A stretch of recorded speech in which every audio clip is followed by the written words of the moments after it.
Hello friends, welcome back to my channel. और मेरा नाम है सोनांशु और आज हम बहुत ही इम्पोर्टेंट और मज़ेदार चीज़ करने वाले हैं इस वीडियो में। तो जो कि है हमारा मॉडल टेस्ट पेपर 2021 का जो हमारा आया है फंडामेंटल ऑफ ई बिजनेस के लिए। सो फ्रेंड्स, प्लीज़ इस वीडियो को बहुत ही ध्यान से करना है। उसका रीज़न मैं आपको बताना चाहती हूँ कि इस टाइम पे आपके एग्जाम्स बिल्कुल सिर के ऊपर हैं और इस टाइम पे दो तरह के बच्चे हैं। या तो वो बच्चे हैं जिन्होंने पूरा साल मेहनत की है और पूरा साल पढ़ाई की है, और एक वो बच्चे हैं जो किसी रीजन की वजह से पढ़ाई नहीं कर पाए हैं। ठीक है। अब ये समझना कि ये उन दोनों ही तरह के बच्चों के लिए ये मॉडल टेस्ट पेपर्स इंपॉर्टेंट क्यों हैं। अगर आप वो बच्चे हैं जिन्होंने मेहनत की है तो आपको मॉडल टेस्ट पेपर्स इसलिए ज़रूर सॉल्व करने चाहिए टू चेक कि आपका कोई टॉपिक मिस तो नहीं हुआ, और ये भी देखने के लिए कि आपको एग्जाम में जो आपके पास नॉलेज है वो किस तरीके से आपको वहाँ पे लिख कर आना है। ठीक है। और उसका पूरा का पूरा सिलेबस को रिवाइज करने के लिए तो इस पेपर्स को बिल्कुल भी मिस मत कीजिएगा। और जो अगर आप दूसरे तरीके के बच्चे हैं जो नहीं पढ़ पाए हैं पूरे साल में, जिनकी बिल्कुल भी तैयारी नहीं है, बिल्कुल भी उन्हें कॉन्फिडेंस नहीं है, तो आपको पेपर्स इसलिए सॉल्व करने चाहिए क्योंकि इनसे क्या होगा, आपके पूरे सिलेबस में से जितने भी इम्पोर्टेंट टॉपिक्स हैं, जो भी हाइलाइट्स हैं आपके सारे के सारे सिलेबस के, वो बाहर आ जाएंगे। तो अगर आप सिर्फ मॉडल टेस्ट पेपर्स पे ही कंसंट्रेट करते हैं तो भी आप पास हो सकते हैं और अच्छे मार्क्स स्कोर कर सकते हैं। ठीक है, क्योंकि इस टाइम पे आपके पास और बहुत सारे सब्जेक्ट्स हैं ई बिजनेस के अलावा भी। ठीक है, जिसकी वजह से आप जो है कंसंट्रेट नहीं कर पाएंगे ई बिजनेस पे, क्योंकि थ्योरेटिकल सब्जेक्ट है और यूजुअली आप लोग इसे इग्नोर कर देते हैं या कम इंपॉर्टेंस देते हैं, बिकॉज आपके पास अकाउंट्स भी रहता है पढ़ने के लिए और आपके पास और काफी सब्जेक्ट्स रहते हैं। तो अगर आप सिर्फ पेपर्स के ऊपर भी कंसंट्रेट करेंगे इस टाइम पे तो आपके लिए काफी ज्यादा जो है अच्छे स्कोरिंग का एक मंत्रा तैयार हो जाएगा, बिकॉज अकाउंट्स एंड ऑल में मार्क्स स्कोर करना डिफिकल्ट हो जाता है अगर आपको कॉन्सेप्ट्स और बेसिक्स क्लियर नहीं है। बट थ्योरेटिकल सब्जेक्ट्स में क्या होता है कि आपने जो भी पढ़ा है आप उसके बेसिस पे भी स्कोर कर सकते हैं। तो प्लीज, जो भी मॉडल टेस्ट पेपर्स हैं, सिर्फ ई बिजनेस के ही नहीं, आपके जो भी सब्जेक्ट्स के मॉडल टेस्ट पेपर्स आ रहे हैं उन्हें बिल्कुल भी इग्नोर मत कीजिएगा। आपको जितने ज्यादा मॉडल टेस्ट पेपर इस टाइम पे आते हैं, मिलते हैं, उन्हें जरूर सॉल्व कीजिएगा। ठीक है, तो यही मेरी एक कोशिश रहेगी कि मैं आपको ज्यादा से ज्यादा मॉडल टेस्ट पेपर्स जो है सॉल्व करवा सकूं। तो ये हमारी एक नई सीरीज है जिसके अंदर हम सारे मॉडल टेस्ट पेपर्स जितने भी आएंगे सॉल्व करने की कोशिश करेंगे। तो आज हम मॉडल टेस्ट पेपर 1 सॉल्व करने वाले हैं ई बिजनेस के ऊपर, जिसके अंदर आपके सारे चैप्टर्स में से जो है इम्पोर्टेंट जितने भी क्वेश्चंस टॉपिक्स आए हैं पूरा का पूरा पेपर सॉल्व करेंगे, जो 3 घंटे का पेपर रहता है। तो चलिए स्टार्ट करते हैं, और प्लीज ध्यान से करेंगे सारा पेपर। इस पेपर में जितनी भी हमारी पुरानी वीडियोस थी उसमें से जो जो इम्पोर्टेंट टॉपिक्स थे जो यहाँ पे क्वेश्चन के साथ लिंक होते हैं उनकी क्लिपिंग्स भी डाली गई हैं। तो चलिए स्टार्ट करते हैं। सो फ्रेंड्स, इसी के साथ हमारा जो सेक्शन नंबर बी था वो खत्म हो गया है, जो कि हमारा 2 मार्क्स क्वेश्चंस का सेट था। अब हमारा सेक्शन सी स्टार्ट हो रहा है जो कि है 4 मार्क्स के क्वेश्चंस का सेट। ठीक है, तो 4 मार्क्स के क्वेश्चंस में आपको काफी लिख के आना पड़ता है टॉपिक के बारे में, तो ध्यान से करेंगे सारा। और हमारा क्वेश्चन जो सबसे पहला है इस सेक्शन में वो है, what is the future of computer. हमारे कंप्यूटर्स का फ्यूचर क्या है। चलिए लेट्स सी। तो फ्रेंड्स ये थे हमारे types of computer and range of computer. अब हम हमारे अगले टॉपिक के ऊपर बढ़ते हैं जो है फ्यूचर ऑफ कंप्यूटर्स। अब जो हमने टाइप्स पढ़ी हैं, जो रेंज ऑफ कंप्यूटर्स पढ़े हैं, अब इनके थोड़ी फ्यूचर के बारे में बात करते हैं कि इनमें किस तरीके के एडवांसमेंट्स जो हैं या इनका क्या फ्यूचर है। चलिए देखते हैं। Computer technology is developing day by day. जो कंप्यूटर की जो टेक्नोलॉजी है वो हर दिन जो है वो डेवलप हो रही है। उसका जो साइज है वो कम होता जा रहा है। हमने पहले पिछली वीडियो में भी पढ़ा था, जनरेशंस की वीडियो में, कि किस तरीके से वो पहले एक पूरा कमरा लेते थे और किस तरीके से आज वो इतने छोटे छोटे हमारे लैपटॉप साइज में आ गए हैं। और जो उनकी एबिलिटी है कि वो क्या काम परफॉर्म कर सकते हैं वो बढ़ती जा रही है। साइज कम हो रहा है पर एबिलिटी बढ़ती जा रही है। चलिए आगे देखेंगे। According to an estimate, the number of transistors and the computational speed of microprocessors currently double approximately every 18 months. अब जो ये चीज़ है, अगर आप इसको थोड़ा ध्यान में मैथमेटिकली सोचने की कोशिश करें, हम कह रहे हैं कि हर 18 महीने के बाद जो उसकी स्पीड है, जो उसके अंदर ट्रांजिस्टर्स की जो कंप्यूटेशनल स्पीड है, जो माइक्रो प्रोसेसर्स है, वो डबल हो जाती है हर 18 महीने बाद। तो जो हमारे कंप्यूटर्स हैं वो बहुत फास्ट होते जा रहे हैं, बहुत एडवांसमेंट आती जा रही है। Next point is computers are becoming more advanced and virtually all type of manual jobs are being replaced by computers. It is hoped that life will be easier in the times to come. तो जो हमारे computers हैं वो बहुत सारे जो हमारे manual activities हैं जिसके अंदर थोड़ी ज्यादा एक्यूरेसी चाहिए थी, जो पहले नहीं आ पाती थी पर कंप्यूटर्स की वजह से आ गई है, तो ये बहुत सारी मैनुअल जॉब्स को रिप्लेस करके ऑटोमेटिक सिस्टम्स आ रहे हैं, ऑटोमेशन हो रही है। और इससे हम उम्मीद रखते हैं कि जो हमारा फर्दर काम है वो और भी इजी हो जाएगा, जो आने वाली लाइफ है वो और भी सुखदायक हो जाएगी। अगला पॉइंट देखते हैं, instances of hacking are increasing, hackers illegally get access to computer systems and violate privacy, tamper और destroy records. अब जैसे जैसे ये कंप्यूटर्स में इतनी टेक्नोलॉजी बढ़ती जा रही है, अब हम देख ही रहे हैं कि जो हैकिंग के इंस्टेंसेस हैं, जो हमारे नंबर ऑफ रिपोर्ट्स हैं वो बढ़ती जा रही हैं और ज़्यादा हैकिंग इलीगली हो रही है, प्रिवेसी के साथ टैम्पर किया जा रहा है हमारी पर्सनल इंफॉर्मेशन के साथ, ये भी हो रहा है। Some individuals have used computers to electronically embezzle funds and alter credit histories. तो हैकिंग में ही जो है कुछ ऐसे लोग हैं जिन्होंने जो फंड्स हैं उनके साथ embezzle किया है, उनके साथ छेड़खानी की है और उन्होंने जो क्रेडिट की जो हमारी हिस्ट्री होती है उसके साथ भी छेड़खानी की है। आपने रिसेंटली सुना ही होगा कि कहाँ बैंक्स में किसी ने न्यूज आती रहती है कि इतना जो है मनी जो है इसने धोखाधड़ी से एम्बेजल कर दिया है, स्टॉक मार्केट में एम्बेजलमेंट हुई है, तो वो सब इसी का पार्ट है। Viruses or worms can replicate and spread from computer to computer, erase information or causing malfunctions. अब आपको पता ही है कि जो वायरसेस हैं, कंप्यूटर वायरस की हम बात करें, कंप्यूटर वॉर्म्स जो हैं वो सेल्फ रेप्लिकेटिव हो गए हैं कि खुद से एक वायरस आपके कंप्यूटर में आ गया तो अपने आप से और बढ़ता जाता है, रीजनरेट होता जाता है। और वो कई बार क्या होता है कि आपकी जो कुछ इंफॉर्मेशन होती है उसको इरेज भी कर देता है या कुछ और आपके कंप्यूटर में मैल फंक्शंस, किसी तरीके की कोई प्रॉब्लम क्रिएट कर देता है। Every day new type of virus comes up and makes the existing antivirus tools ineffective. अब हम लोग कहते हैं कि हमने तो एंटीवायरस डाला है, इस कंपनी का डाला है, बहुत अच्छा खरीद के डाला है। अब क्या हो रहा है, डेली इतनी एडवांसमेंट हो रही है, वायरस भी नए तरीके के बन रहे हैं। हमने आज के लेटेस्ट एंटीवायरस ले लिया पर कल को एक ऐसा वायरस बन जाता है कि जो हमारा करंट एंटीवायरस है वो भी उसके बारे में कुछ नहीं कर पाता है। तो ये भी कहीं ना कहीं एक प्रॉब्लम है। Human beings will become more dependent on automation, which will decrease many of their abilities, reduction in retention power. तो जैसे ही हमारा एडवांसमेंट हो रही है, कंप्यूटर हर क्षेत्र में यूज हो रहा है, तो इसके जो डिसएडवांटेजेस हैं वो तो है ही हैं कि जो हम लोग ह्यूमन बींग्स हैं वो इतना ज्यादा डिपेंडेंट हो गए हैं इन ऑटोमेशन के ऊपर, इन कंप्यूटर्स के ऊपर। हम लोगों का जो रिटेंशन पावर है कि हम कौन सी चीज बहुत देर तक देख सकते हैं, बहुत ही ज्यादा कम हो गई है। अगर आप एग्जाम्पल ही लेना चाहें तो अगर आप सपोज बुक पढ़ रहे हैं तो पहले आप बुक बहुत समय तक ऐसे आधा घंटा पौना घंटा आराम से पढ़ लेते थे, पर अब आप 5 मिनट 10 मिनट के बाद ही अपने फोन की तरफ भागते हैं कि क्या चल रहा है, क्या हो रहा है। तो हमारी जो रिटेंशन पावर है कि कितना हम एक चीज पे फोकस कर सकते हैं वो बहुत ही कम हो गई है। To cope with such problems, various systems will come in existence. तो अब हमने जितनी भी ये बातें की हैं डिसएडवांटेजेस की, कि हैकिंग है, एम्बेजल हो रहा है फंड्स के साथ, वायरसेस आ रही हैं, एंटीवायरस टूल्स इनइफेक्टिव होते जा रहे हैं, ऑटोमेशन के ऊपर डिपेंडेंस है। अब जो सारी प्रॉब्लम्स हैं, जो इनका सोल्यूशन है वो हम हमारे जो आने वाला कंप्यूटर का फ्यूचर है उसके अंदर इनका एक सोल्यूशन एक्सपेक्ट करते हैं कि आने वाले उनमें इन सारी प्रॉब्लम्स का सोल्यूशन निकल आएगा। उनके ऊपर काम भी हो रहा है पर अभी भी वो आने में है, अभी ऐसा नहीं है कि वो आ चुका है, पर फ्यूचर में वो जरूर आ जाएगा। ये हम फ्यूचर ऑफ कंप्यूटर्स में सोचते हैं। तो हमारा जो कंप्यूटर्स का फ्यूचर है वो बहुत ही अच्छा है, बढ़िया है, ब्राइट है। चलिए आगे देखेंगे। Computers continue to shrink in size and are becoming faster, cheaper and more versatile. तो जैसे हमने पहले भी पढ़ा कि जो कंप्यूटर की टेक्नोलॉजी है वो रोज डेवलप हो रही है, साइज में डिक्रीज होते जा रहे हैं, एबिलिटी में इंक्रीज होते जा रहे हैं। वहीं से अगर हम देखें तो ये बहुत ज्यादा फास्ट भी होते जा रहे हैं, चीप, सस्ते भी होते जा रहे हैं और बहुत ज्यादा वर्सेटाइल भी होते जा रहे हैं। हम हर किस्म का इनके ऊपर काम कर पा रहे हैं।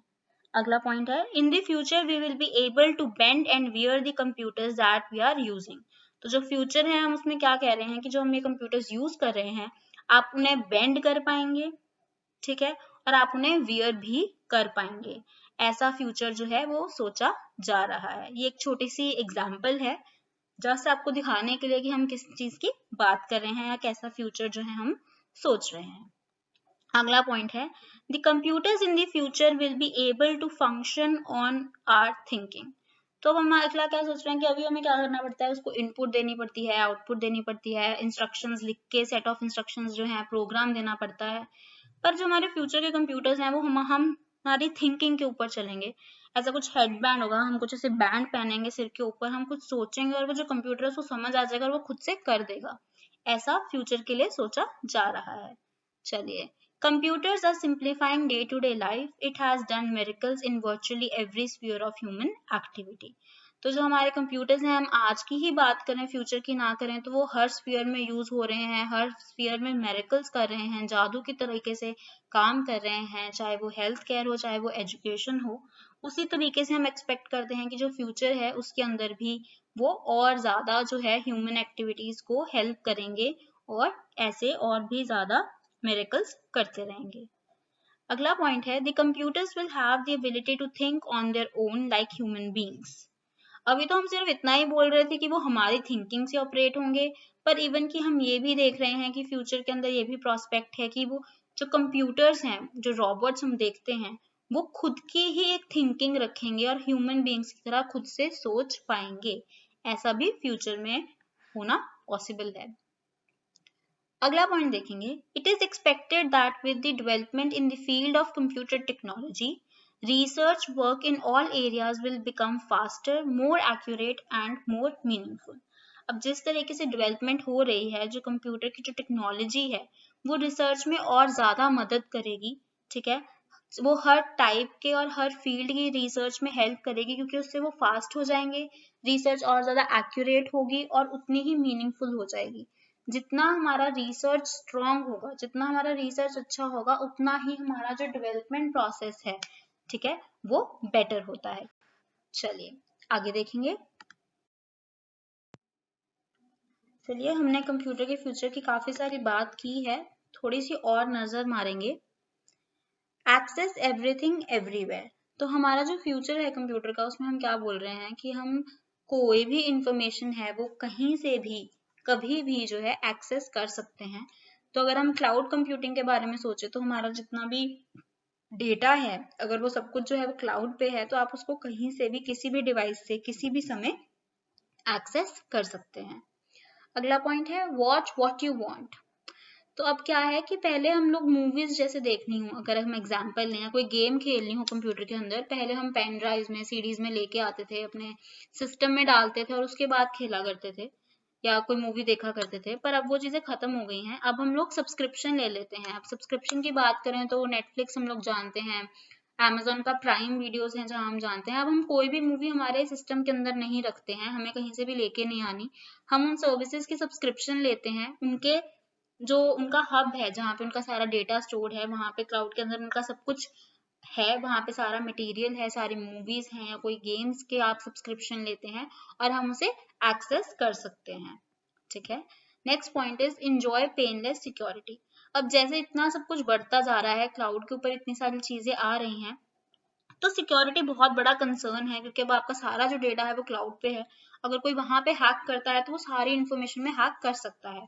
तो इसके लिए बहुत ज्यादा सिक्योरिटी के ऊपर काम हो रहा है और ये एक्सपेक्टेड है कि जो हमारा फ्यूचर है कंप्यूटर्स का, फ्यूचर के अंदर जो सिक्योरिटी है वो बहुत ही ज्यादा पेनलेस हो जाएगी और आपको इतना वरी नहीं करना पड़ेगा। चलिए अगला point is super powered and super portable. अब जो हमारे फ्यूचर के कंप्यूटर्स हैं, हम उनमें एक्सपेक्ट कर रहे हैं कि वो बहुत ज्यादा पावरफुल हो जाएंगे और बहुत ज्यादा पोर्टेबल हो जाएंगे। पोर्टेबल से जैसे मैंने आपको पिछली स्लाइड में भी एग्जांपल दिखाई थी कि किसी तरीके से इसको हमने हाथ में पहना हुआ था कि आप उनको कितने इजीली कैरी कर पाएंगे एक जगह से दूसरी जगह पर। चलिए अगला point is forget about charging. तो अब क्या हो रहा है, जिस तरीके से हमारी सारी डिवाइसेस आ रही हैं जिसके साथ हमारा इतना एडवांसमेंट हो रहा है। तो अगर इसके अंदर आप देखें जितने भी पोर्टेबल डिवाइसेस हैं उनकी जो इलेक्ट्रिकल कंजम्पशन है, इलेक्ट्रिसिटी की जो कंजम्पशन है वो बहुत ही कम होती जा रही है, 1 वॉट तक जा रही है। तो अब ये एक जो प्रोसेस में है, आपने सुना ही होगा कि वायरलेसली जो हमारे फोन्स हैं वो चार्ज हो रहे हैं वायरलेस चार्जर के साथ। उसी तरीके से धीरे धीरे कंप्यूटर्स जो हैं वो इतना एडवांस हो जाएंगे कि आपको बिल्कुल ही चार्जिंग के बारे में फिक्र नहीं करनी पड़ेगी। Next point is turn anything into a display.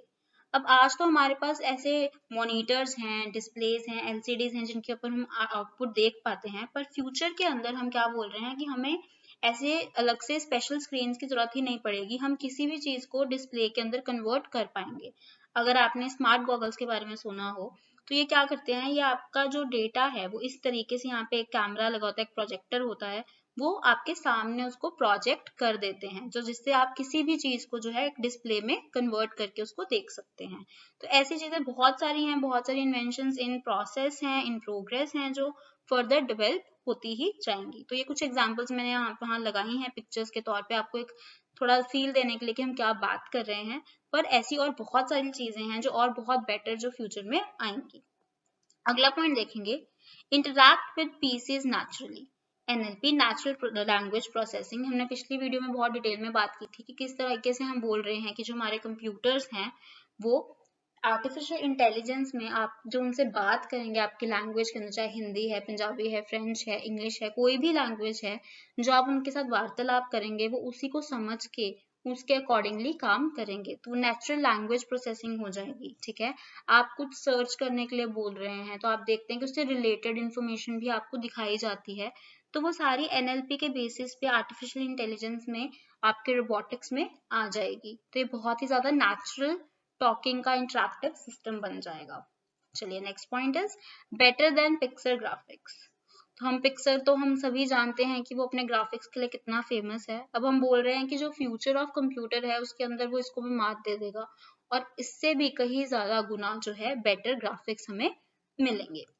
तो फ्रेंड्स ये हमारे कुछ टॉपिक्स थे जिसके अंदर हमने पढ़ा इस वीडियो के अंदर कि किस तरीके से टाइप्स ऑफ कंप्यूटर्स हैं, किस तरीके से रेंज ऑफ कंप्यूटर्स है और उनका क्या हमारे कंप्यूटर्स का आज हम फ्यूचर जो है वो देख रहे हैं। तो हमारी जो टाइप्स ऑफ कंप्यूटर्स थे उसके अंदर 3 टाइप्स थी, डिजिटल, एनालॉग एंड हाइब्रिड। उसके बाद हमने रेंज ऑफ कंप्यूटर्स पढ़े and in the end future of computers. So friends, question number 17, what is multimedia? Write 4 benefits of multimedia. अब यहाँ पे क्या किया गया है, क्योंकि 4 नंबर का क्वेश्चन है तो उन्होंने क्या किया, आपसे 2 क्वेश्चंस पूछ लिए कंबाइन करके। उन्होंने पहले तो आपसे पूछा कि मल्टीमीडिया क्या है और फिर आपसे पूछा कि उसके आप 4 बेनिफिट्स भी बता दीजिए। ठीक है, चलिए देखते हैं। तो सबसे पहले मल्टीमीडिया क्या है। Multimedia is the combination of 2 और मोर मीडिया।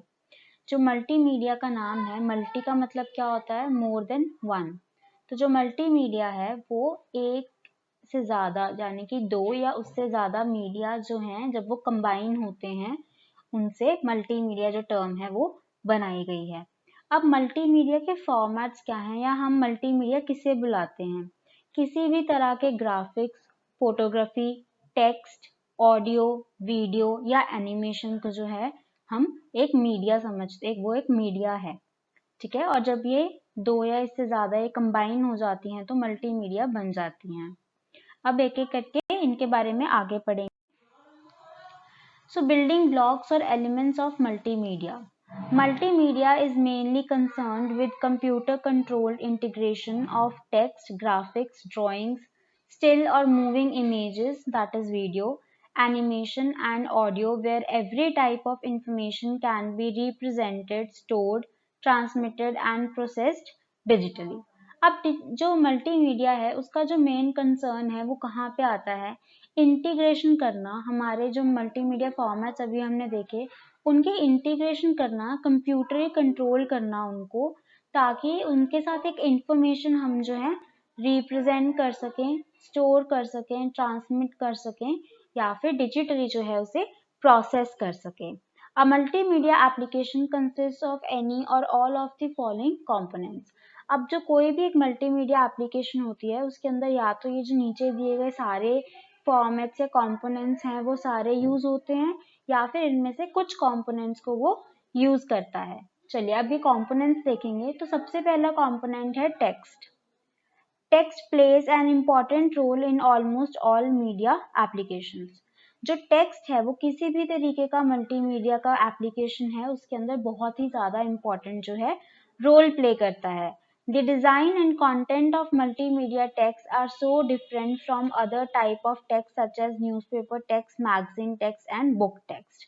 अब जो मल्टीमीडिया का टेक्स्ट है वो थोड़ा डिफरेंट होता है। वो वाला टेक्स्ट की बात नहीं कर रहे जो हम न्यूज़पेपर्स और बुक्स के अंदर देखते हैं। जो मल्टीमीडिया का टेक्स्ट है उसका जो डिज़ाइन है वो काफ़ी डिफरेंट होता है, काफ़ी कैची और अट्रैक्टिव होता है, और वहीं पे जो उसका कंटेंट है, जो राइटिंग्स हैं वो भी काफ़ी ज़्यादा कैची होती हैं। जैसे कि हम जब कोई पिक्चर अपलोड करते हैं तो हम लोग कैप्शंस डालते हैं, राइट। तो जो हमारी कैप्शन होती है वो काफ़ी ज़्यादा अट्रैक्टिव और कैची होती है, जिससे कि जो देखने वाला व्यूअर है उसकी जो है निगाह उसके ऊपर जाए। या आप कोई भी एडवर्टाइजमेंट देखते हैं तो उसके अंदर जो पीछे ऑडियो सॉन्ग बना होता है वो काफ़ी ज़्यादा कैची होता है कि वो एक यूज़र के दिमाग के अंदर बैठ जाता है, जो उसकी साउंड होती है, जो उसकी जो ट्यून होती है, ताकि आप वो बार बार गाते रहते हैं। अब जब भी अगर आप कोई टीवी पे ऐड देखेंगे तो आपको रियलाइज होगा कि वो ऐड ऑलरेडी आपके दिमाग में है और आपको वो ट्यून याद है, क्योंकि वो बहुत ज़्यादा कैची है। इसी तरीके से जो टेक्स्ट है वो भी इसी तरीके से लिखा जाता है। Sound and audio. It is one of the most important elements of any exciting and successful multimedia presentation. किसी भी प्रेजेंटेशन की जो साउंड है वो काफ़ी ज़्यादा इम्पॉर्टेंट रोल प्ले करती है, बिकॉज अगर किसी भी मल्टीमीडिया एप्लीकेशन की या प्रेजेंटेशन की साउंड क्वालिटी अच्छी नहीं होगी तो वो अच्छी नहीं लगेगी। आप कोई मूवी की एग्जांपल ले लीजिए। कोई मूवी है वो पूरी एचडी है, 4K में चल रही है, पर उसकी जो साउंड क्वालिटी है वो बिल्कुल ही ख़राब है। चाहे उसकी वीडियो क्वालिटी बहुत ही अच्छी है, बट अगर उसकी साउंड पुअर है तो उसका कोई भी फ़ायदा नहीं होगा। It comprises the spoken word, voice, music and even noise. अब जो साउंड या ऑडियो है उससे क्या मतलब है, उससे कोई भी आवाज़, चाहे वो किसी की बोलने की हो, किसी तरीके का कोई म्यूजिक हो, कोई भी वॉइस हो, बैकग्राउंड वॉइस हो, उस प्रेजेंटेशन के अंदर अगर वॉइस क्लियर नहीं है, ऑडियो क्लियर नहीं है, तो वो अच्छी नहीं लगेगी। चलिए आगे देखते हैं। चलिए नेक्स्ट हम लोग जो है बात करेंगे वीडियो की। Video is the most important and powerful tool of multimedia. जो एक वीडियो है, ठीक है, जिसके अंदर हम देख भी सकते हैं, पिक्चर्स देख सकते हैं, वो एक बहुत ही ज़्यादा पावरफुल टूल है, क्योंकि जब भी हम कोई चीज़ रीड करते हैं या उसकी जगह हम कोई वीडियो देखते हैं तो जो हमने देखा होता है वो ज़्यादा हमारी जो ब्रेन है उसको मेमोराइज करती है, ब्रेन के अंदर ज़्यादा रिटेन होता है। It brings computers closer to the real world. अब हम लोग जब भी कोई मूवी देखते हैं, या आजकल इतनी ज़्यादा अच्छी क्वालिटी में मूवीज़ आने लगी हैं कि हमें ऐसे लगता है कि हम एक्चुअली उस चीज़ को रियल आंखों के साथ देख रहे हैं। Video makes use of all the elements of multimedia, bringing your products and services alive but at high cost.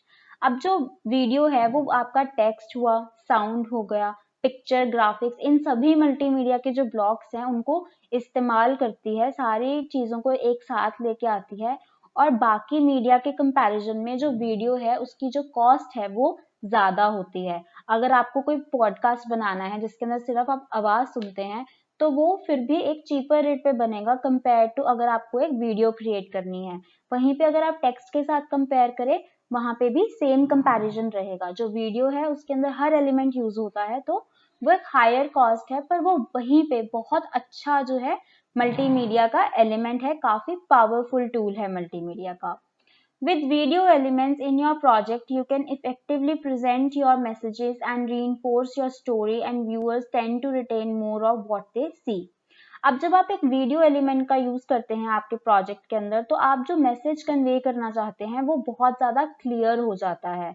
आप बहुत अच्छे से जो आपकी स्टोरी है वो ऑडियंस तक पहुंचा सकते हैं। आपका क्या व्यू पॉइंट है, क्या आप सोच रहे हैं और आप क्या कन्वे करना चाहते हैं व्यूअर्स को, वो बहुत अच्छे से आप कन्वे कर सकते हैं एक वीडियो की मदद से। और जो लोग देखते हैं, जैसे कि मैंने आपको बताया, लोग उसे ज्यादा जो है मेमोरी में अपनी रिटेन कर पाते हैं।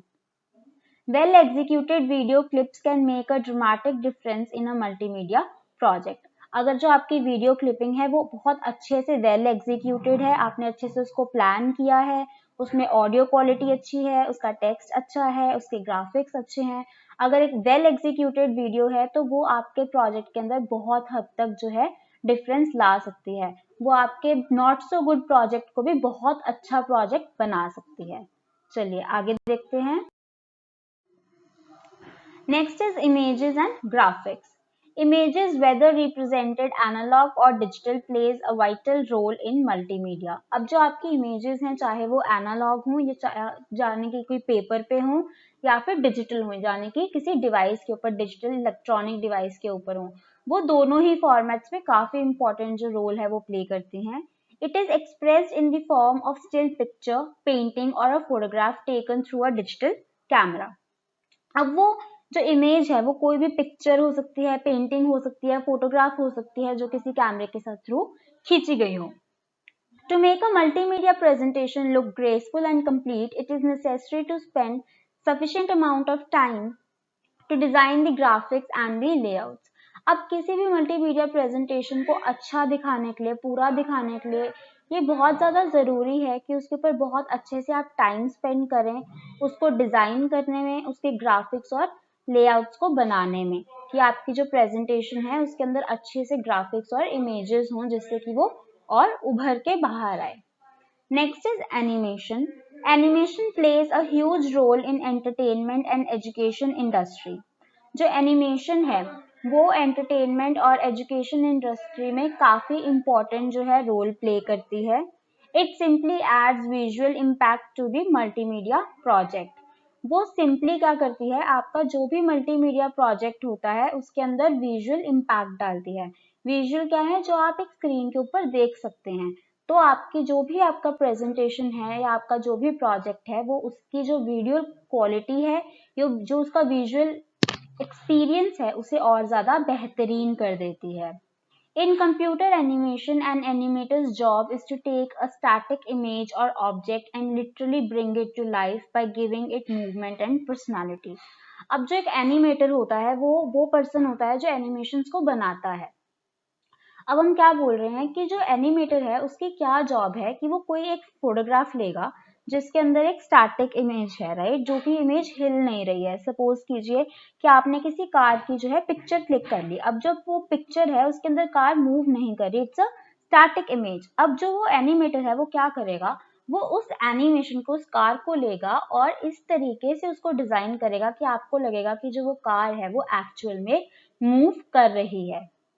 This is the job of an animator, कि वो एक स्टैटिक इमेज को, ऑब्जेक्ट को लिटरली ऐसे दिखाए कि वो लिटरली लाइफ में एक्चुअल हो रहा है. वो उसको कोई मूवमेंट देगा, किसी एक डायरेक्शन में उस कार को मूव कराएगा, उसको कुछ पर्सनालिटी देगा कि लाइक कार है उसके अंदर कोई पर्सन बैठा है जो ड्राइव कर रहा है और वो रोड पे क्रॉस कर रहा है, तो जो उसके आसपास के पेड़ पौधे हैं वो मूव कर रहे हैं. तो ये सारी जो पर्सनालिटी है और जो मूवमेंट है वो एनिमेटर उस एनिमेशन को देगा. ठीक है, चलिए नेक्स्ट इज एंटरटेनमेंट. तो एंटरटेनमेंट के अंदर हम लोग बात करें फर्स्ट पॉइंट की, multimedia is used to develop special effects in movies and animations.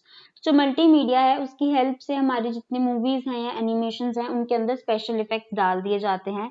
जैसे कि अगर आपने कभी देखा तो कोई हॉरर मूवी हो या कुछ भी हो, तो हम लोगों ने देखा है कि जो हमारा डोर होता है वो एक क्रीकिंग साउंड करता है, ठीक है, और जो रात को जो साउंड ऑफ एयर है वो बहुत डिफरेंटली साउंड करती है. तो इस जितने भी साउंड इफेक्ट्स हैं या जितने भी स्पेशल इफेक्ट्स दिए जाते हैं, ग्राफिक्स दिए जाते हैं, वो सारे जो है मल्टीमीडिया की हेल्प से दिए जाते हैं. Several developers have used graphics, sound, animation to create a variety of games. बहुत सारे डेवलपर्स ने जो है मल्टीमीडिया की मदद से बहुत सारी गेम्स बनाई हैं. अब जैसे कि कैंडी क्रश की ही एग्जांपल ले लीजिए, तो उसके अंदर जो आप ग्राफिक्स और ये सब देख रहे हैं वो सब जो है मल्टीमीडिया की वजह से ही पॉसिबल हुआ है. या जितनी भी आपकी कार रेसिंग गेम्स हैं या आप जो भी गेम खेलते हैं कोई भी, वो सारी इसी से पॉसिबल हुई हैं. Technology such as virtual reality have made games just like experience of real life. अब जो हमारी टेक्नोलॉजीज हैं वो काफी ज्यादा आगे बढ़ चुकी हैं.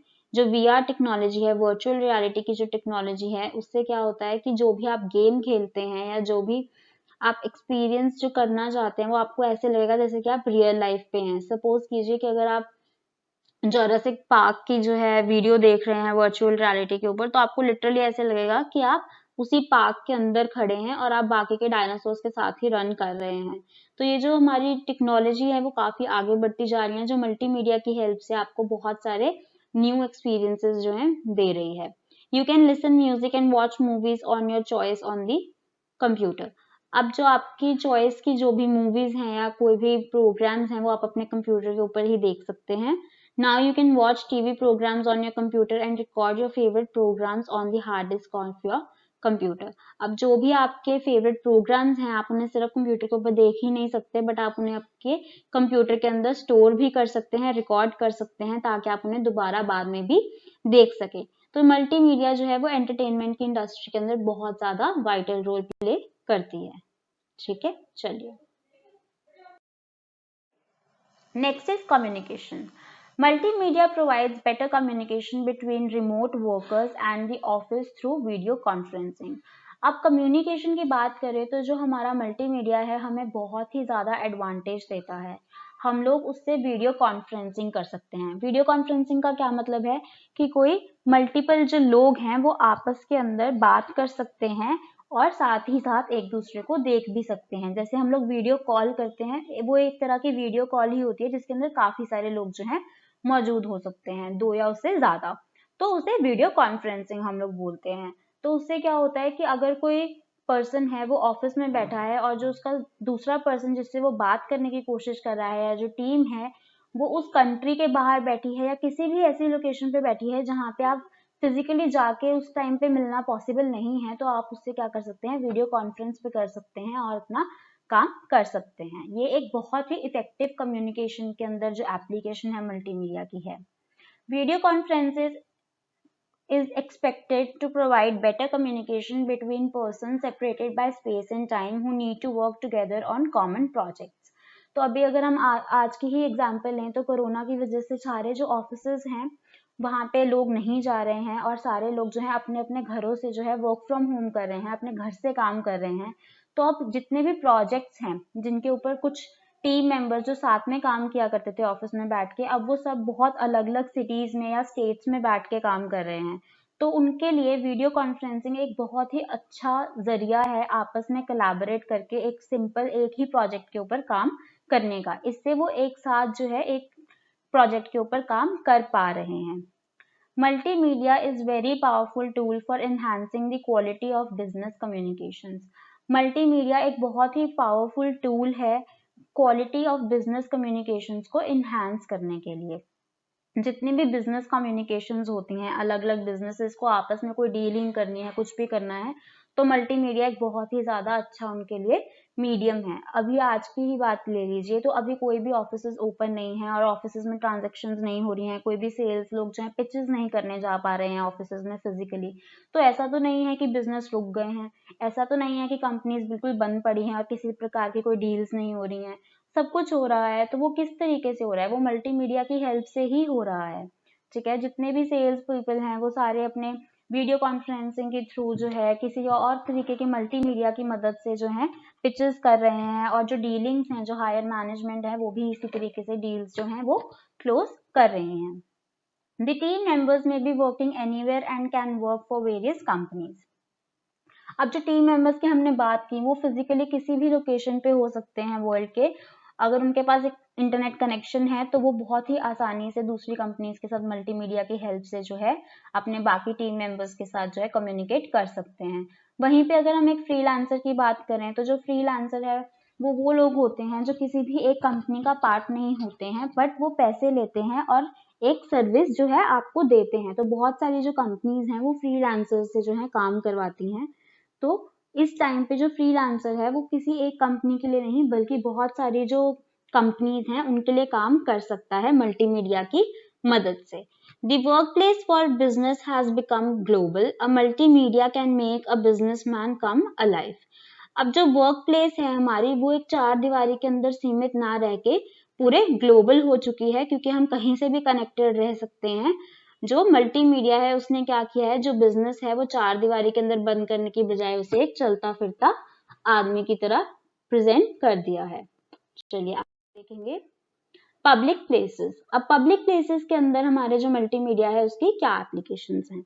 Bus stands and railway stations are public places where people spend a lot of time in waiting for their desired conveyance. अब जो बस स्टैंड और रेलवे स्टेशन हैं उसके अंदर हम लोग देखते हैं कि जो पब्लिक है वो आम तौर पर ही बहुत ज्यादा जो है टाइम जो है व्यतीत करती हैं वेट करने में, उनकी जो भी डिजायर या जहाँ पे भी उन्हें जाना है उसकी उसी लोकेशन की बस या ट्रेन के लिए. Such waiting become boring for some people. Multimedia presentations can be used in such situations. अब जो वो लोग हैं जो वहां पे बैठ के सिर्फ बोर हो रहे हैं उनके लिए मल्टीमीडिया कैसे काम कर सकता है? बस स्टैंड या रेलवे स्टेशन के अंदर एलसीडीज इंस्टॉल किए जा सकते हैं जिनके ऊपर न्यूज दिखा सकते हैं हम लोग, या किसी तरीके की जो है हम लोग टूरिस्ट स्पॉट जो भी उस लोकेशन के हैं उनके शॉर्ट हम लोग वीडियोस दिखा सकते हैं. इससे क्या होगा कि जो लोग वहां पे वेट कर रहे हैं, जो बोर हो रहे हैं, उनका एंटरटेनमेंट हो जाएगा और साथ ही साथ उनके जो हम अगर न्यूज दिखा रहे हैं तो उन्हें कुछ जानकारी भी मिल जाएगी. For example on a bus stand multimedia monitors continuously showing news और tourist spot films for a short time. ठीक है. In hotels, shopping malls, museum and grocery stores, multimedia will become available at standalone terminals to provide information and help. अब जो बाकी के हमारे hotels हैं, shopping malls, museum या किसी भी तरीके के ग्रोसरी स्टोर्स हैं, वहाँ पे मल्टीमीडिया की सबसे अच्छी एप्लीकेशन क्या है कि अगर किसी भी यूजर को, किसी भी शॉपर को या किसी भी वहाँ पे जो विजिटर है उसे किसी भी तरीके की इंफॉर्मेशन चाहिए तो वो उस पर्सन को मिल सकती है मल्टीमीडिया के थ्रू. जैसे कि अगर हम लोग एयरपोर्ट्स की बात करें तो एयरपोर्ट्स के अंदर हर जगह मॉनिटर्स लगे होते हैं जिसके ऊपर फ्लाइट्स का स्टेटस आ रहा होता है कि कौन सी फ्लाइट जो है कौन से गेट नंबर पे आने वाली है, कब उसकी बोर्डिंग स्टार्ट होने वाली है, कब वो जो है वहां से टेक ऑफ होने वाली है. तो ये जो सारी इंफॉर्मेशन है ये मल्टीमीडिया के थ्रू यूजर को दी जा रही है जो कि उसके लिए बहुत ही ज्यादा जो है इम्पोर्टेंट और अच्छी इंफॉर्मेशन है जिससे उसकी बहुत ज्यादा हेल्प हो रही है. चलिए आगे देख. सो फ्रेंड्स हमारे पास है क्वेश्चन नंबर 18. इसके अंदर भी आपको दो पार्ट्स में क्वेश्चन पूछा गया है. What do you understand by EPS? EPS से आप क्या समझते हैं, क्या तात्पर्य है? व्हाट आर इट्स रिक्वायरमेंट्स, और उसकी क्या क्या रिक्वायरमेंट्स हैं. ठीक है. अब हम आपको अगर याद हो तो 2 मार्क्स सेक्शन बी के अंदर भी ईपीएस के बारे में पढ़ के आए हैं. तो ये वाला जो टॉपिक है ये मैं आपको दोबारा से समझाऊं तो आप बोर हो जाएंगे, तो आप वहां से ही अपने सारी एक्सप्लेनेशन देख ली है, बट मैं आपको फिर भी एक बार आंसर दोबारा से दिखाती हूँ. ठीक है, चलिए देखते हैं. सो फ्रेंड्स ये है आपका कि ईपीएस क्या है, ईपीएस की डेफिनेशन और साथ ही साथ उसके बेनिफिट्स या रिक्वायरमेंट्स. ठीक है, और ये हम जो है पूरी की पूरी स्लाइड ऑलरेडी कवर कर चुके हैं सेक्शन बी में. तो चलिए अभी आगे बढ़ेंगे. तो फ्रेंड्स सबसे पहले हम लोग देखेंगे कि इंट्रोडक्शन, मीनिंग एंड डेफिनेशन क्या है ऑनलाइन पेमेंट की. तो सबसे पहले हम ये चीज क्लैरिफाई कर देना चाहते हैं कि हम जिस टॉपिक के बारे में बात कर रहे हैं वो आखिरकार है क्या, उसका क्या मतलब है, क्या उसकी डेफिनेशन है. चलिए, तो e payment is an inseparable part of e commerce. इस चैप्टर को करने से पहले हमने ई कॉमर्स का चैप्टर पढ़ा था जिसके अंदर क्या था कि एक प्लेटफॉर्म के ऊपर बाइंग और सेलिंग हो रही थी किसी भी गुड्स या सर्विसेज की. ठीक है, वो हमारा ई कॉमर्स था. अब ई कॉमर्स में हमने देखा था कि जब भी आप कोई चीज किसी से खरीदते हैं तो आपको पेमेंट का जो प्रोसेस है उसके दौरान ही जो है जाना ही पड़ता है. वो आपका एक मेन कंपोनेंट है ई कॉमर्स का जो आता ही आता है. ठीक है, आप कोई भी चीज जो है बिना पेमेंट के जो है किसी ट्रांजेक्शन के खरीद तो नहीं सकते हैं. करेक्ट. तो हम क्या बोल रहे हैं इस लाइन के अंदर, e payment is an inseparable part of e commerce, की जो हमारी पेमेंट का जो मेथड है वो हमारे ई कॉमर्स में से आप अलग नहीं कर सकते, वो इनसेपरेबल है. ठीक है. E-payment is such a payment system in which buyers and sellers do online financial transactions. अब e-payment से हमारा क्या मतलब है? E means electronic payment, correct. तो ये एक ऐसे सिस्टम का पार्ट है जहां पे एक बायर होगा, एक सेलर होगा और वो ऑनलाइन किसी तरीके की कोई फाइनेंशियल ट्रांजेक्शन जो है कैरी आउट कर रहे हैं. उसे हम जो है ई पेमेंट का सिस्टम मानते हैं. नेक्स्ट पॉइंट देखेंगे, इलेक्ट्रॉनिक पेमेंट सिस्टम जिसे हम शॉर्ट में ईपीएस बोलते हैं. ये इंपॉर्टेंट है, ये आप लोग नोट कर सकते हैं. Electronic payment system is the fastest way of transacting funds on internet. अब जो हमारा ईपीएस का जो सिस्टम है वो हमारा इंटरनेट के ऊपर फंड्स ट्रांसफर करने के लिए सबसे फास्टेस्ट जो है मेथड है. अगर हम इसके अलावा किसी और भी मेथड की बात करें चाहे वो ऑनलाइन हो या ऑफलाइन हो, वो इसके कंपैरिजन में थोड़ा स्लो होगा। ईपीएस जो है हमारा electronic payment system, that is online जो हम पेमेंट्स जो है सिस्टम के थ्रू करते हैं, वो सबसे फास्टेस्ट मीडियम है। Next point, EPS reduces transaction costs and consumes far less time in comparison to non-electronic means of making payments. अब EPS में हमने क्या बोला कि ये इलेक्ट्रॉनिक है, ऑनलाइन है, वहीं पे जो इसकी कॉस्ट और जो टाइम है, क्योंकि ये ऑनलाइन है, वो बहुत ज़्यादा कम है। अगर मैं आपसे बात करूं कि अगर हम इलेक्ट्रॉनिकली या ऑनलाइन हमें कोई ट्रांजेक्शन नहीं करनी है, हम फिजिकली जाके बैंक में लाइन में बहुत देर तक खड़े रहते हैं अपनी ट्रांजेक्शन के करने के लिए, अपनी वेट करने के लिए टर्न की, और उसके बाद जो है हमारी कहीं टर्न आती है और उसके बाद हम कोई ट्रांजेक्शन कर पाते हैं, तो हमारा वो लाइन में खड़े होके बहुत सारा जो टाइम है वो वेस्ट हो जाता है जब हम ऑफलाइन करते हैं। बट वहीं पे अगर हम ऑनलाइन बात करें, ईपीएस सिस्टम की बात करें, तो हम किसी भी टाइम के ऊपर जो है अपनी ट्रांजेक्शन्स को कर सकते हैं, और ये 24/4 जो है हमारी अवेलेबल रहती हैं। हमारे 24 घंटे सातों दिन ये हमारी जो है हमारे पास अवेलेबल होने की वजह से हमारा जो टाइम है वो बहुत ज़्यादा बचता है, हमारा बहुत एफर्ट बचता है। वहीं पे अगर हम बात करें ट्रांजैक्शन कॉस्ट की, तो आपको पता होगा कि जब हम किसी तरीके की कोई फाइनेंशियल बिजनेस ट्रांजैक्शंस करते हैं डिफरेंट बैंक्स में, तो कुछ ना कुछ चार्जेस कट होते हैं उस ट्रांजैक्शन के लिए। अब वो जो चार्जेस हैं, जब आप इलेक्ट्रॉनिकली ऑनलाइन जो है ट्रांजैक्शन करते हैं, वो जो कॉस्ट है वो कम होती है फिजिकल ट्रांजैक्शन से ज़्यादा, क्योंकि जब आपने कोई काम ऑनलाइन किया तो उसके अंदर आपने कोई भी जो है एम्प्लॉय की या किसी भी सिस्टम की जो है हेल्प नहीं ली है, आपने अपने आप से ही वो काम ऑनलाइन कर दिया जो ऑलरेडी एक सिस्टम बना के रखा गया है। पर वहीं पे जब आप एक बैंक में जाके किसी एम्प्लॉय के थ्रू कोई काम करते हैं तो उसमें ज़्यादा जो है एफर्ट लगता है, तो जो ट्रांजैक्शन कॉस्ट होती है वो कहीं ना कहीं डिफर करती है ऑनलाइन और ऑफलाइन मेथड्स में, और ऑनलाइन जो ये ट्रांजैक्शन कॉस्ट होती है वो कम होती है। तो ईपीएस सिस्टम जो है उसका ये काफी ज्यादा बेनिफिट है हमारे ऑफलाइन सिस्टम्स के ऊपर। नेक्स्ट पॉइंट देखेंगे, e payment refers to transfer of funds via internet by electronic means such as computers, mobile phones. E payment does not involve cash और पेपर चेक्स। अब ये बहुत ही ऑब्वियस सी चीज है कि हम ई पेमेंट की बात कर रहे हैं, विच मीन्स हम इलेक्ट्रॉनिक पेमेंट की बात कर रहे हैं, ऑनलाइन पेमेंट की बात कर रहे हैं। तो क्योंकि ये ऑनलाइन है तो ये हमारे कंप्यूटर्स और मोबाइल फोन्स के थ्रू जो है कैरी आउट बहुत आसानी से की जा सकती है। क्योंकि ये ऑनलाइन है, इसका ये भी मतलब है कि इसके अंदर किसी भी तरीके की कैश की कोई इन्वॉल्वमेंट नहीं है, और ना ही इसकी किसी भी पेपर चेक के साथ कोई इन्वॉल्वमेंट है। अब पेपर चेक क्या होता है, जो हमारी चेक बुक्स आती हैं हमारे घर पे बैंक की तरफ से, जिसमें से आप एक चेक को टीयर करके साइन करके देते हैं, दोबारा बैंक में सबमिट करा के आते हैं, that is your paper check, जो एक पेपर के ऊपर चेक होता है। ठीक है, ऐसा ही एक ई चेक होता है जिसके बारे में हम इस चैप्टर में पढ़ने वाले हैं, इसी वीडियो में कवर करेंगे। तो जो पेपर चेक्स और कैश है वो हमारे जो है ई पेमेंट का पार्ट नहीं होते हैं। ये सारी जो ट्रांजैक्शन है वो ऑनलाइन हमारे कंप्यूटर्स और मोबाइल फोन्स के थ्रू जो है कैरी आउट की जाती है। चलिए अगले स्लाइड देखते हैं। चलिए तो आगे बात करते हैं। अभी तक हमने पहले ये कवर कर लिया है कि हमारा ई पेमेंट क्या है, ठीक है, उसकी डेफिनेशन क्या है, उसकी मीनिंग क्या है, हम लोग वो चीजें जो है समझ चुके हैं। अभी हम लोग देखने वाले हैं कि इसी जो ऑनलाइन पेमेंट जो हमारा ई पेमेंट है, इसके बेनिफिट्स क्या हैं। हम लोग वो पार्ट जो है अभी कवर करने वाले हैं, ठीक है। चलिए, सबसे पहले जो हमारा पॉइंट है वो है anonymity. The transactions must remain confidential. अब जितनी भी हमारी जो है ट्रांजेक्शन्स हुई हैं वो सारी जो है अनोनिमस रहनी चाहिए, जिसका क्या मतलब हुआ कि कॉन्फिडेंशियल रहनी चाहिए, ठीक है। ये नहीं है कि कोई भी ट्रांजेक्शन के बारे में कोई भी जान पा रहा है, ठीक है, उसके बारे में कोई इन्फॉर्मेशन जो है वो किसी को भी मिल रही है, ऐसा नहीं होना चाहिए। वो बहुत ही ज्यादा कॉन्फिडेंशियल जो है मटेरियल है, बहुत ही ज्यादा कॉन्फिडेंशियल उसकी इन्फॉर्मेशन है किसी भी ट्रांजेक्शन की, ठीक है। तो वो कॉन्फिडेंशियल रहनी चाहिए हमारी transaction. Payment transactions should be private and preventing third party from observing and tracking spending habits.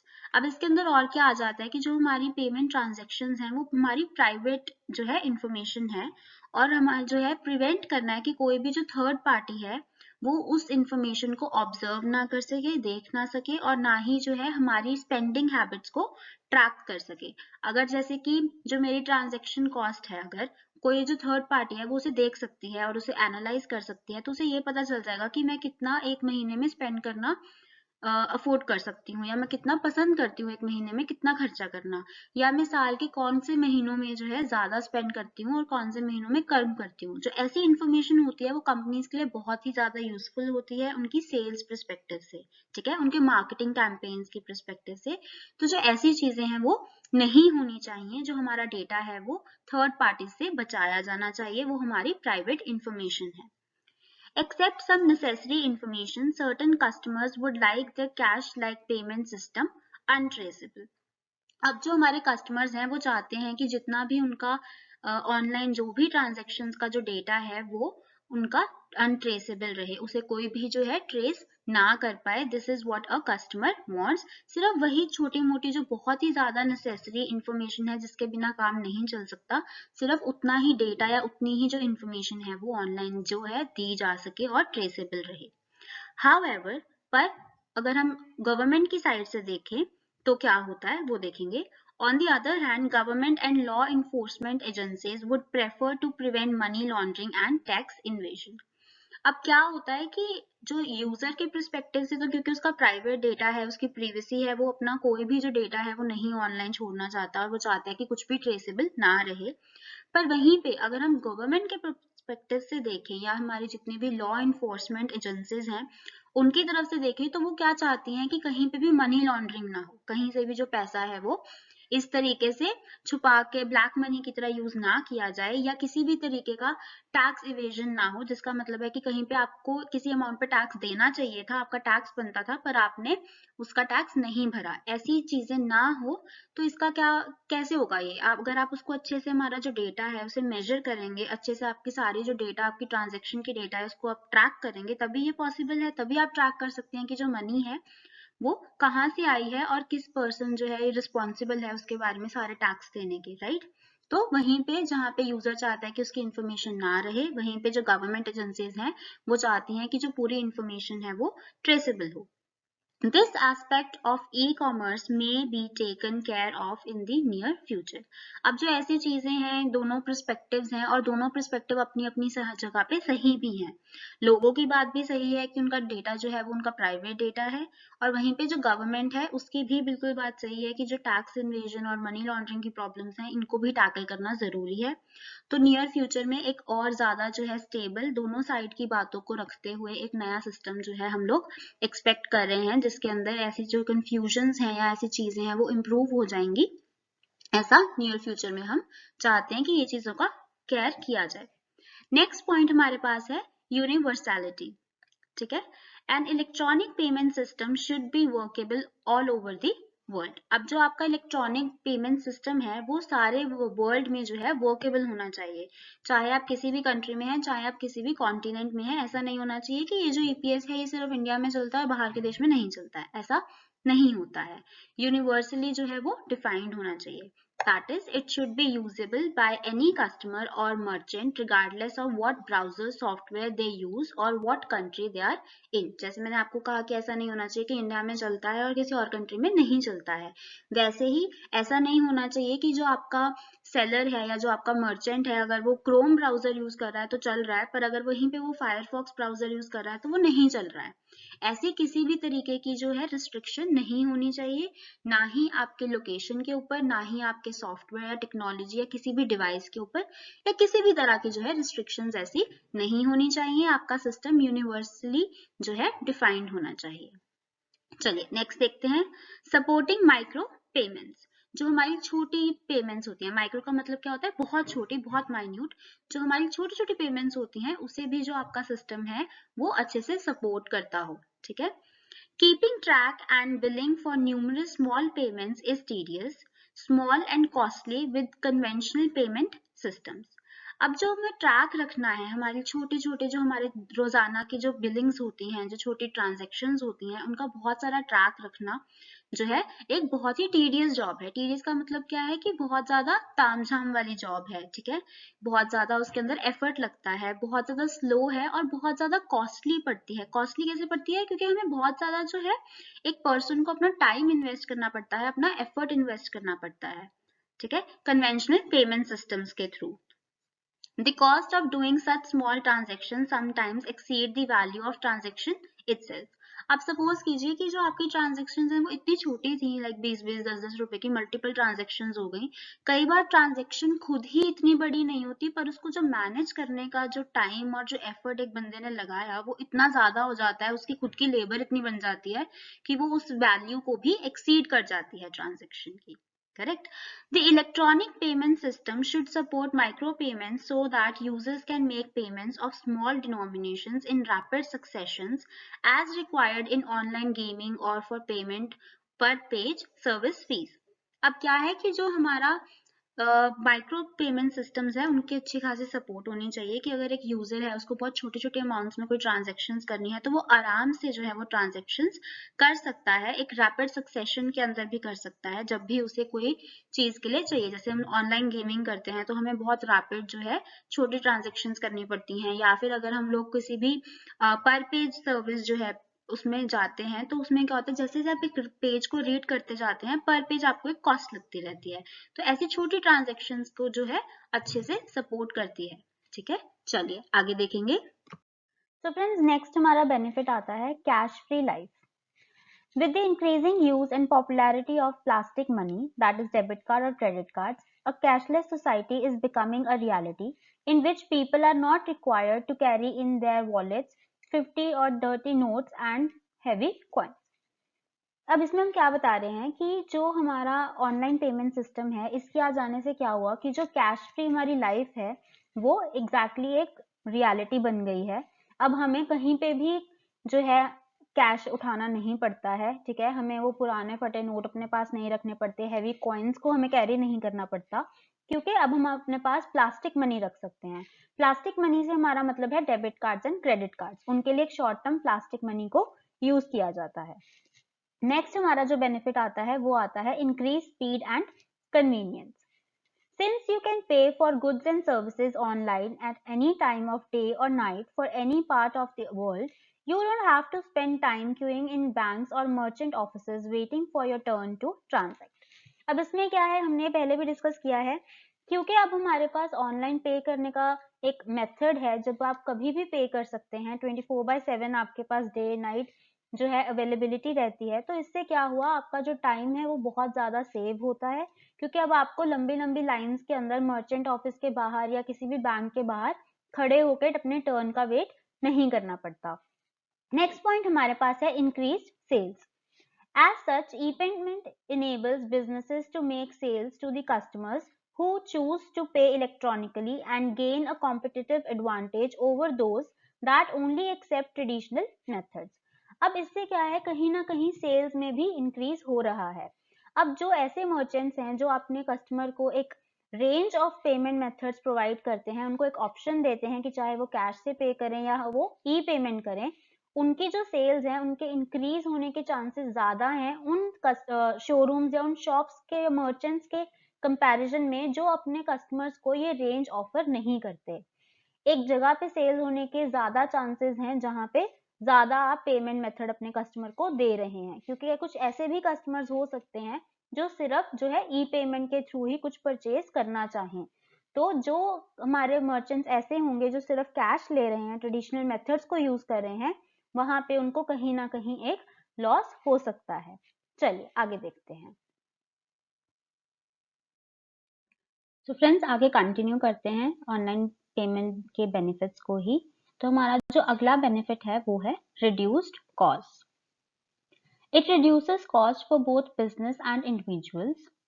ये जो हमारा ऑनलाइन पेमेंट सिस्टम है ये दोनों ही जो पार्टीज हैं उनके लिए जो कॉस्ट है वो रिड्यूस करता है, चाहे फिर वो बिजनेस की बात हो या फिर वो हम इंडिविजुअल की बात कर रहे हो। For business it saves operational and processing cost mainly due to reduction in technological cost. अब ये बिजनेस के लिए जो है वो कॉस्ट कैसे कम करता है, जितनी भी हमारी ऑपरेशंस और प्रोसेसिंग की कॉस्ट है जो हमारी किस लिए आती है, क्योंकि उसके अंदर बहुत सारी टेक्नोलॉजी इन्वॉल्व होती है, राइट। बट इसमें क्या है, क्योंकि वो ऑपरेशनल और प्रोसेसिंग कॉस्ट जो है वो रिड्यूस हो गई है टेक्नोलॉजिकल कॉस्ट के वजह से, ठीक है। तो टेक्नोलॉजी की जो हमारी कॉस्ट थी वो कम हो गई, जो हमें बार बार यूज करनी पड़ती, उस टेक्नोलॉजी की कॉस्ट के कम होने पे हमारी जो ओवरऑल प्रोसेसिंग और ऑपरेशनल कॉस्ट है वो डाउन चली गई, तो हमारे बिजनेसेस को भी जो है फायदा हो गया, उनके लिए जो कॉस्ट है वो रिड्यूस हो गई। और एक इंडिविजुअल के लिए भी जो कॉस्ट है वो वहीं पे रिड्यूस हो जाती है। ठीक है, नेक्स्ट हमारे पास है वेराइटी ऑफ पेमेंट ऑप्शंस। ये एक बहुत अच्छा बेनिफिट है, one of my favourites. Electronic payment systems allow merchants, governments, and financial institutions to offer a wide range of payment options to their customers. अब जो हमारा EPS सिस्टम है वो हमारे मर्चेंट्स को, गवर्नमेंट को या किसी भी फाइनेंशियल इंस्टीट्यूट को जो है इस चीज के लिए इनेबल करते हैं कि वो अपने कस्टमर्स को एक बहुत ज्यादा जो है range of payment options provide कर सके।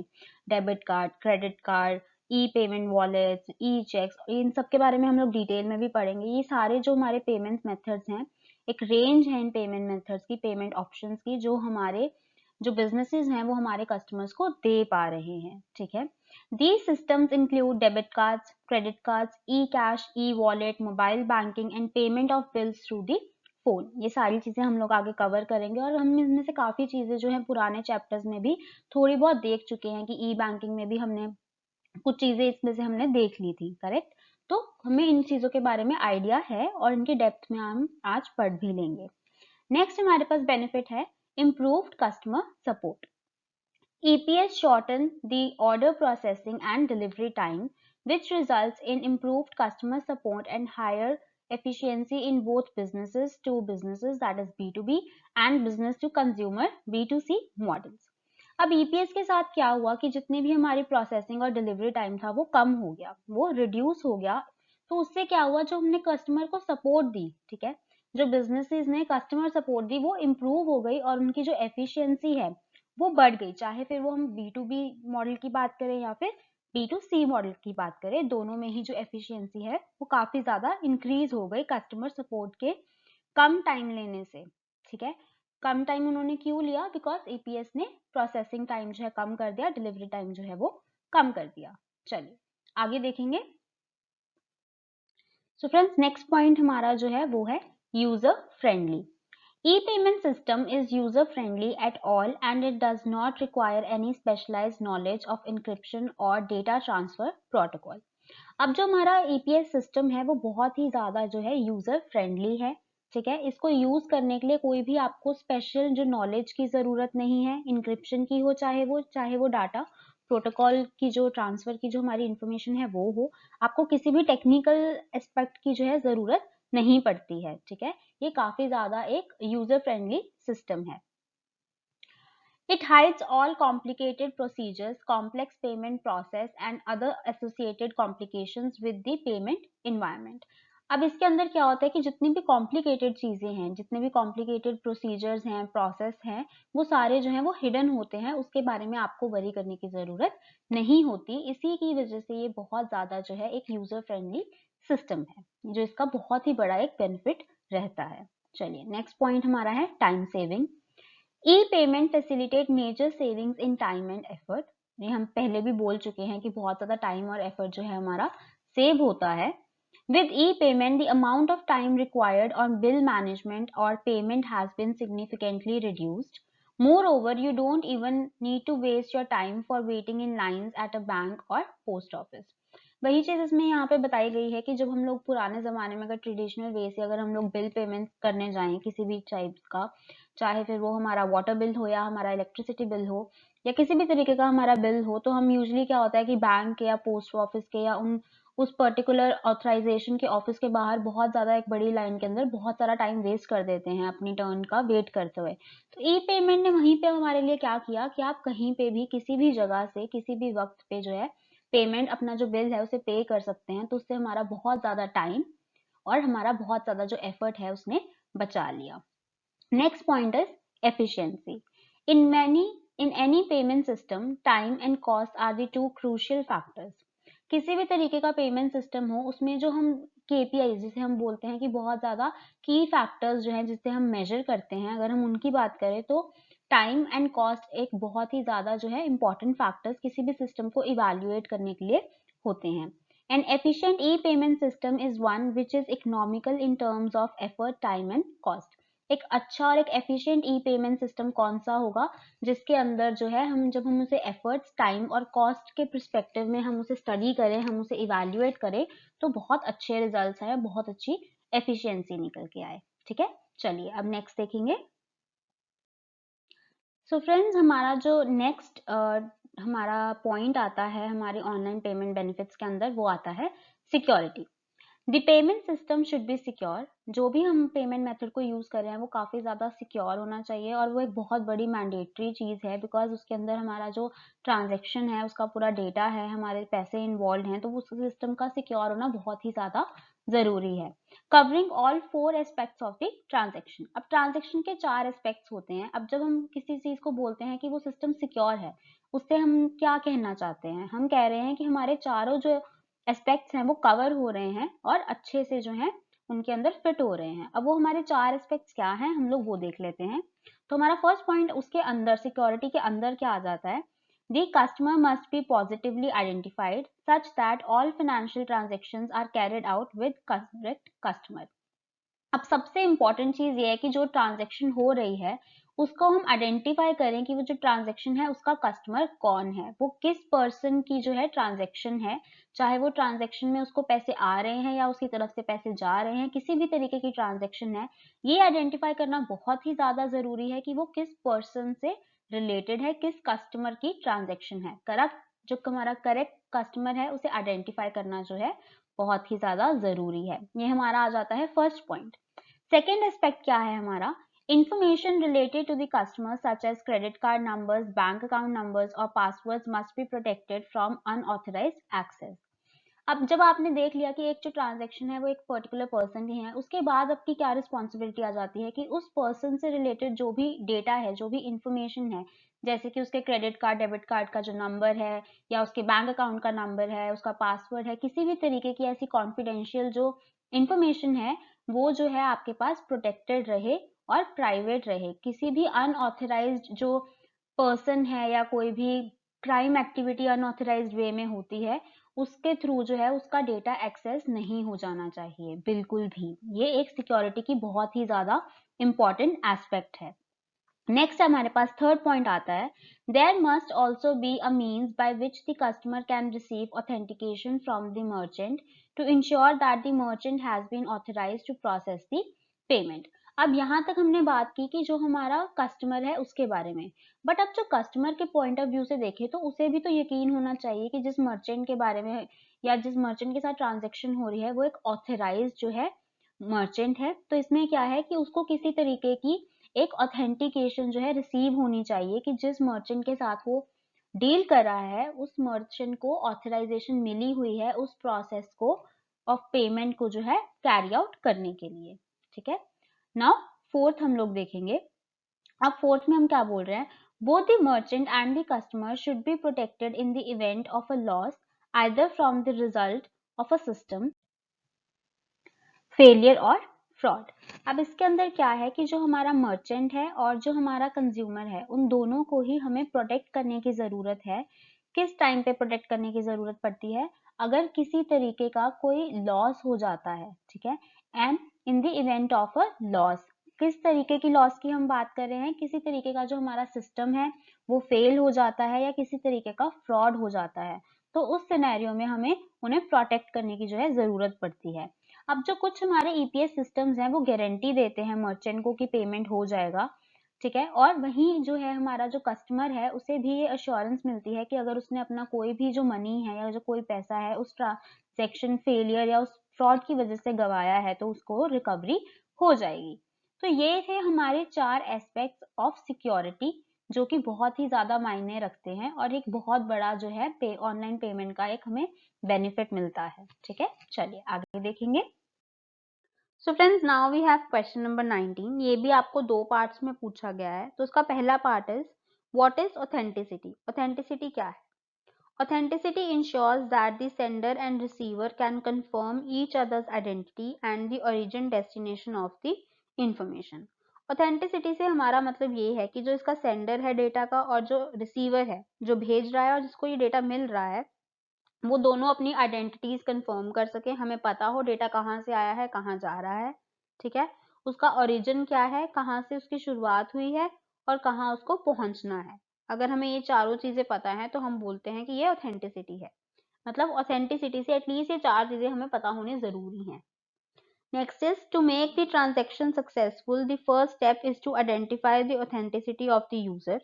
किसी भी तरीके की ट्रांजैक्शन को सक्सेसफुल करने के लिए बहुत ही ज़रूरी है कि उसके अंदर जो लोग इन्वॉल्व हैं, ठीक है, जो भी आपके यूजर्स हैं उनकी ऑथेंटिसिटी हो, उनके बारे में आपको पता हो, which is the essential pre requisite of transaction. किसी भी ट्रांजैक्शन को करने के लिए ये एक प्री रिक्विजिट है, मतलब कि नेसेसरी कंडीशंस है, पहले ही ट्रांजैक्शन के होने से ये इंफॉर्मेशन आपको मालूम होनी जरूरी है।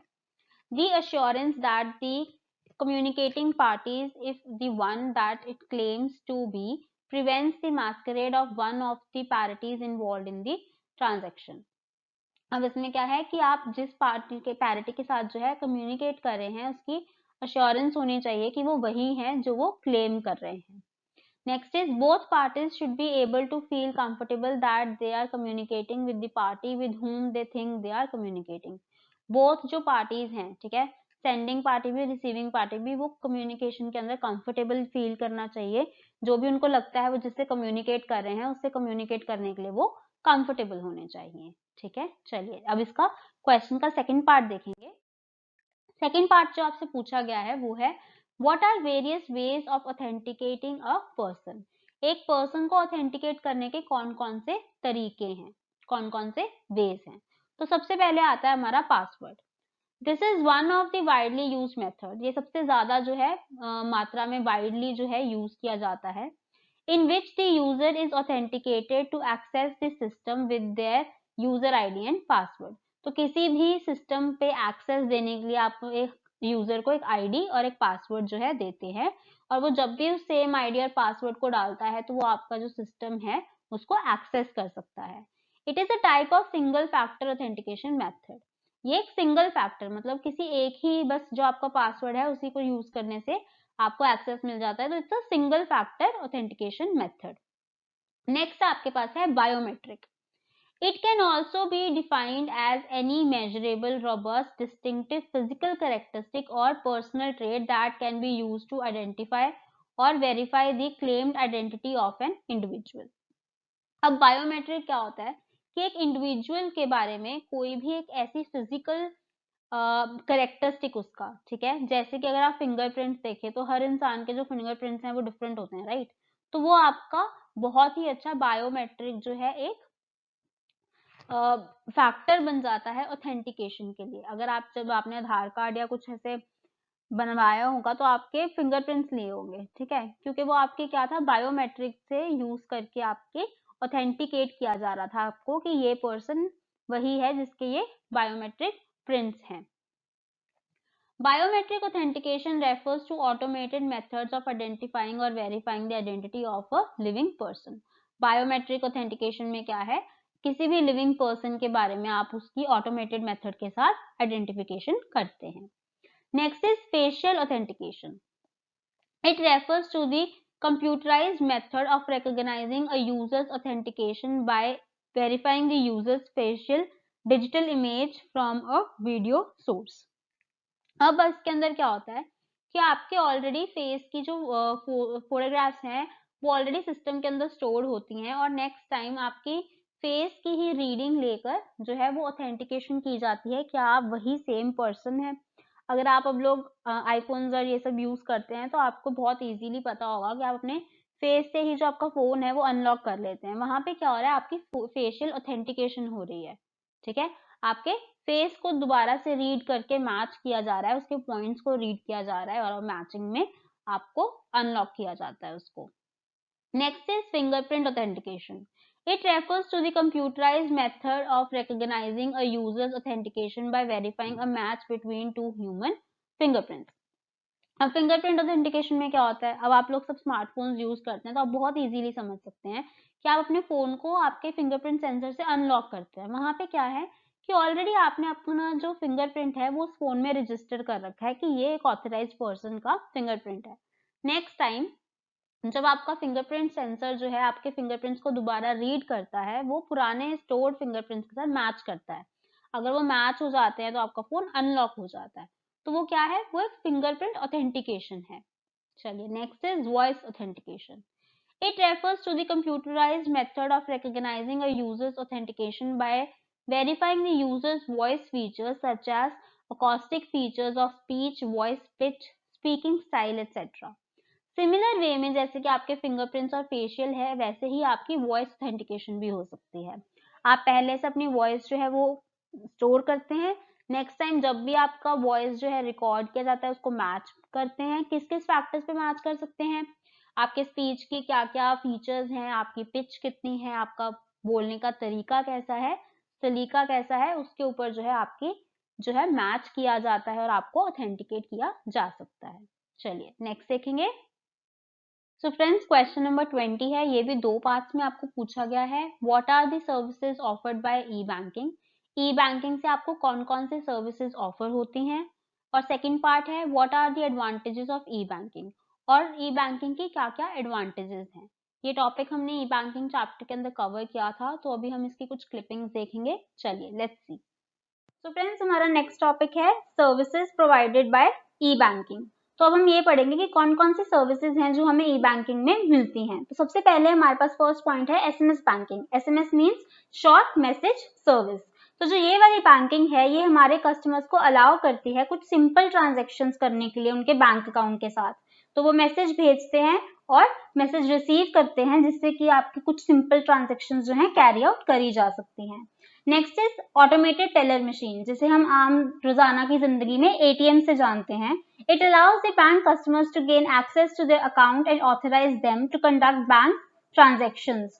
तो इसमें क्या होता है कि आप अपने अकाउंट को एक्सेस करते हैं, ठीक है, एक एटीएम मशीन के द्वारा ही, और अपने आप को ऑथराइज करते हैं। आप अपना पासवर्ड या पिन कोड जो है वो एंटर करते हैं और आप बताते हैं कि मैं ही इस अकाउंट का रियल ओनर हूँ और मुझे एक्सेस करने के लिए दिया जाए। अब उसके अंदर आप क्या करते हैं, एटीएम मशीन के अंदर आपके पास एक प्लास्टिक कार्ड होता है जिसे हम एटीएम कार्ड बोलते हैं। आप उसको इंसर्ट करते हैं और उसके बाद आप अपना पिन कोड, जो आपका कोड नंबर होता है, उसे एंटर करते हैं, जिससे आपको ऑथराइजेशन मिलती है। ठीक है, नेक्स्ट हमारे पास है electronic fund transfer, EFT. It is a system of transferring money from one bank to another without any direct paper money transaction. अब ईएफटी क्या होता है? वो एक ऐसा सिस्टम है मनी ट्रांसफर का एक बैंक से दूसरे बैंक में, जिसके अंदर आपको डायरेक्ट जो पेपर मनी होता है, जो हमारा कैश है, उसको ट्रांसफर नहीं करना पड़ता, बल्कि आप इलेक्ट्रॉनिकली डिजिटली जो है आपके जो फंड्स हैं वो ट्रांसफर करते हैं। ठीक है, नेक्स्ट हमारे पास है any branch banking. It makes an account accessible from any branch of a particular bank.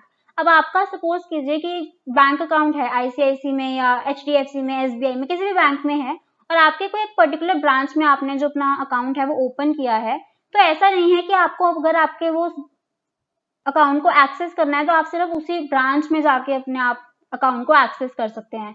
जो आपका अकाउंट है वो सभी ब्रांचेस से एक्सेसिबल है उस बैंक की। ठीक है, और ई बैंकिंग के अंदर आपको बिल्कुल भी फर्क नहीं पड़ता कि आपने अकाउंट किसी पर्टिकुलर ब्रांच के अंदर जो है बनाया है। नेक्स्ट हमारे पास है पॉइंट ऑफ सेल, जिसे हम पीओएस बोलते हैं। It is an electronic money transferring system that allows the customers of banks to pay for their purchases through the ATM और debit card at any POS enabled retailer. अब POS में क्या होता है कि आपने वो मशीन देखी है ना, जिसमें अपना कार्ड स्वाइप करते हैं और आपकी जितने भी ट्रांजेक्शन की जो कॉस्ट होती है वो आपके कार्ड में से डिडक्ट कर ली जाती है, उसे हम पॉइंट ऑफ सेल बोलाते हैं। तो उसमें क्या होता है, आप अपने एटीएम कार्ड या अपने क्रेडिट कार्ड की मदद से जहां पे भी आपने कोई परचेज किया है, आप वहां पे पेमेंट कर सकते हैं कार्ड स्वाइप करके। ठीक है, चलिए नेक्स्ट इज डेबिट कार्ड।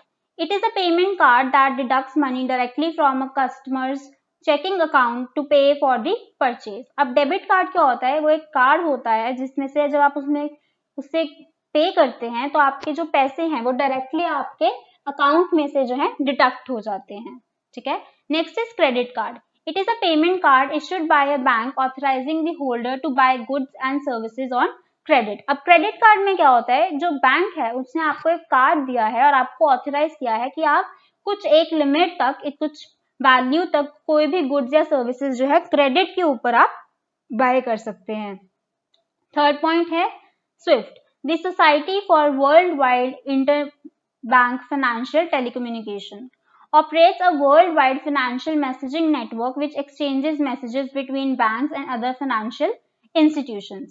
अब स्विफ्ट जो है ये भी एक सर्विस हमें ई बैंकिंग ने दी है, जो कि वर्ल्ड वाइड जो है फाइनेंशियल मैसेजिंग नेटवर्क को जो है ऑपरेट करती है, जिससे क्या होता है कि कोई भी बैंक या किसी भी फाइनेंशियल इंस्टीट्यूशन के बीच में जो भी मैसेजेस एक्सचेंज होने हैं वो उनको देखती है। ठीक है, नेक्स्ट इज हमारे पास जो फोर्थ पॉइंट है, corporate automated clearing house. The automated clearing house, AHC, short form में हम उसे AHC बुलाते हैं, automated clearing house, is an electronic network for financial transactions. ये क्या है? ये फाइनेंशियल ट्रांजेक्शन्स के लिए इलेक्ट्रॉनिक नेटवर्क है। ACH processes large volumes of both credit and debit transactions which are originated in batches। अब ये क्या करता है? ये बहुत ज्यादा वॉल्यूम के अंदर जो बोथ, चाहे वो क्रेडिट ट्रांजेक्शन्स हो चाहे डेबिट ट्रांजेक्शन्स हो, उनको प्रोसेस करता है, जो कि बैचेस में होती हैं। बैच का क्या मतलब है? कलेक्शन, ठीक है, कुछ चीजें इकट्ठा होना, एक बैच होना। उसमें बैचेस के अंदर जितने भी ट्रांजेक्शन्स हैं उन्हें प्रोसेस जो है वो कौन करता है? ACH, जो कि ऑटोमेटेड क्लियरिंग हाउसेस हैं। चलिए नेक्स्ट देख। और हमारे पास कौन कौन सी सर्विसेज हैं? इलेक्ट्रॉनिक डेटा इंटरचेंज है, जितना भी हमारा डेटा इंटरचेंज होता है, ठीक है, वो भी सर्विस हमें ई बैंकिंग में दी जाती है। हमारे पास स्मार्ट कार्ड्स होते हैं, इलेक्ट्रॉनिक क्लियरिंग सिस्टम जिसकी हमने अभी भी बात की, ठीक है, शेयर्ड पेमेंट नेटवर्क सिस्टम्स होते हैं, टेलीफोन बैंकिंग है, PC बैंकिंग है, internet banking, mobile banking, banking kiosk, ये सारे जो हैं, ये सारी सर्विसेज हैं जो ई बैंकिंग ने हमें दी हैं।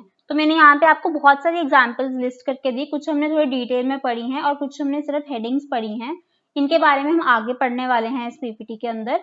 और अगर आपको लगता है कि इसमें से आपको कोई पर्टिकुलर जो सिस्टम है या आपको कोई एक पॉइंट है जो और पर्टिकुलर पढ़ना चाहिए, तो आप उसके बारे में और रिसर्च कर सकते हैं डिटेल के अंदर, या फिर मुझे कमेंट सेक्शन में बताइएगा, मैं उसके बारे में आपको वहां पे जरूर बताऊंगी। चलिए अभी आगे इनको पढ़ते हैं। चलिए नेक्स्ट हमारे पास टॉपिक है एडवांटेजेस ऑफ ई बैंकिंग। अब हमने बहुत सारी बातें की कि ई बैंकिंग क्या है, उसकी क्या सर्विसेज हैं, क्या फीचर्स हैं, क्या टाइप्स ऑफ सर्विसेज हैं, उसकी क्या वर्किंग है। अब हम ये पढ़ने वाले हैं कि एडवांटेजेस क्या हैं ई बैंकिंग की। Benefits to customer. अब एज अ कस्टमर जो है ई बैंकिंग किस तरीके से एडवांटेजेस है।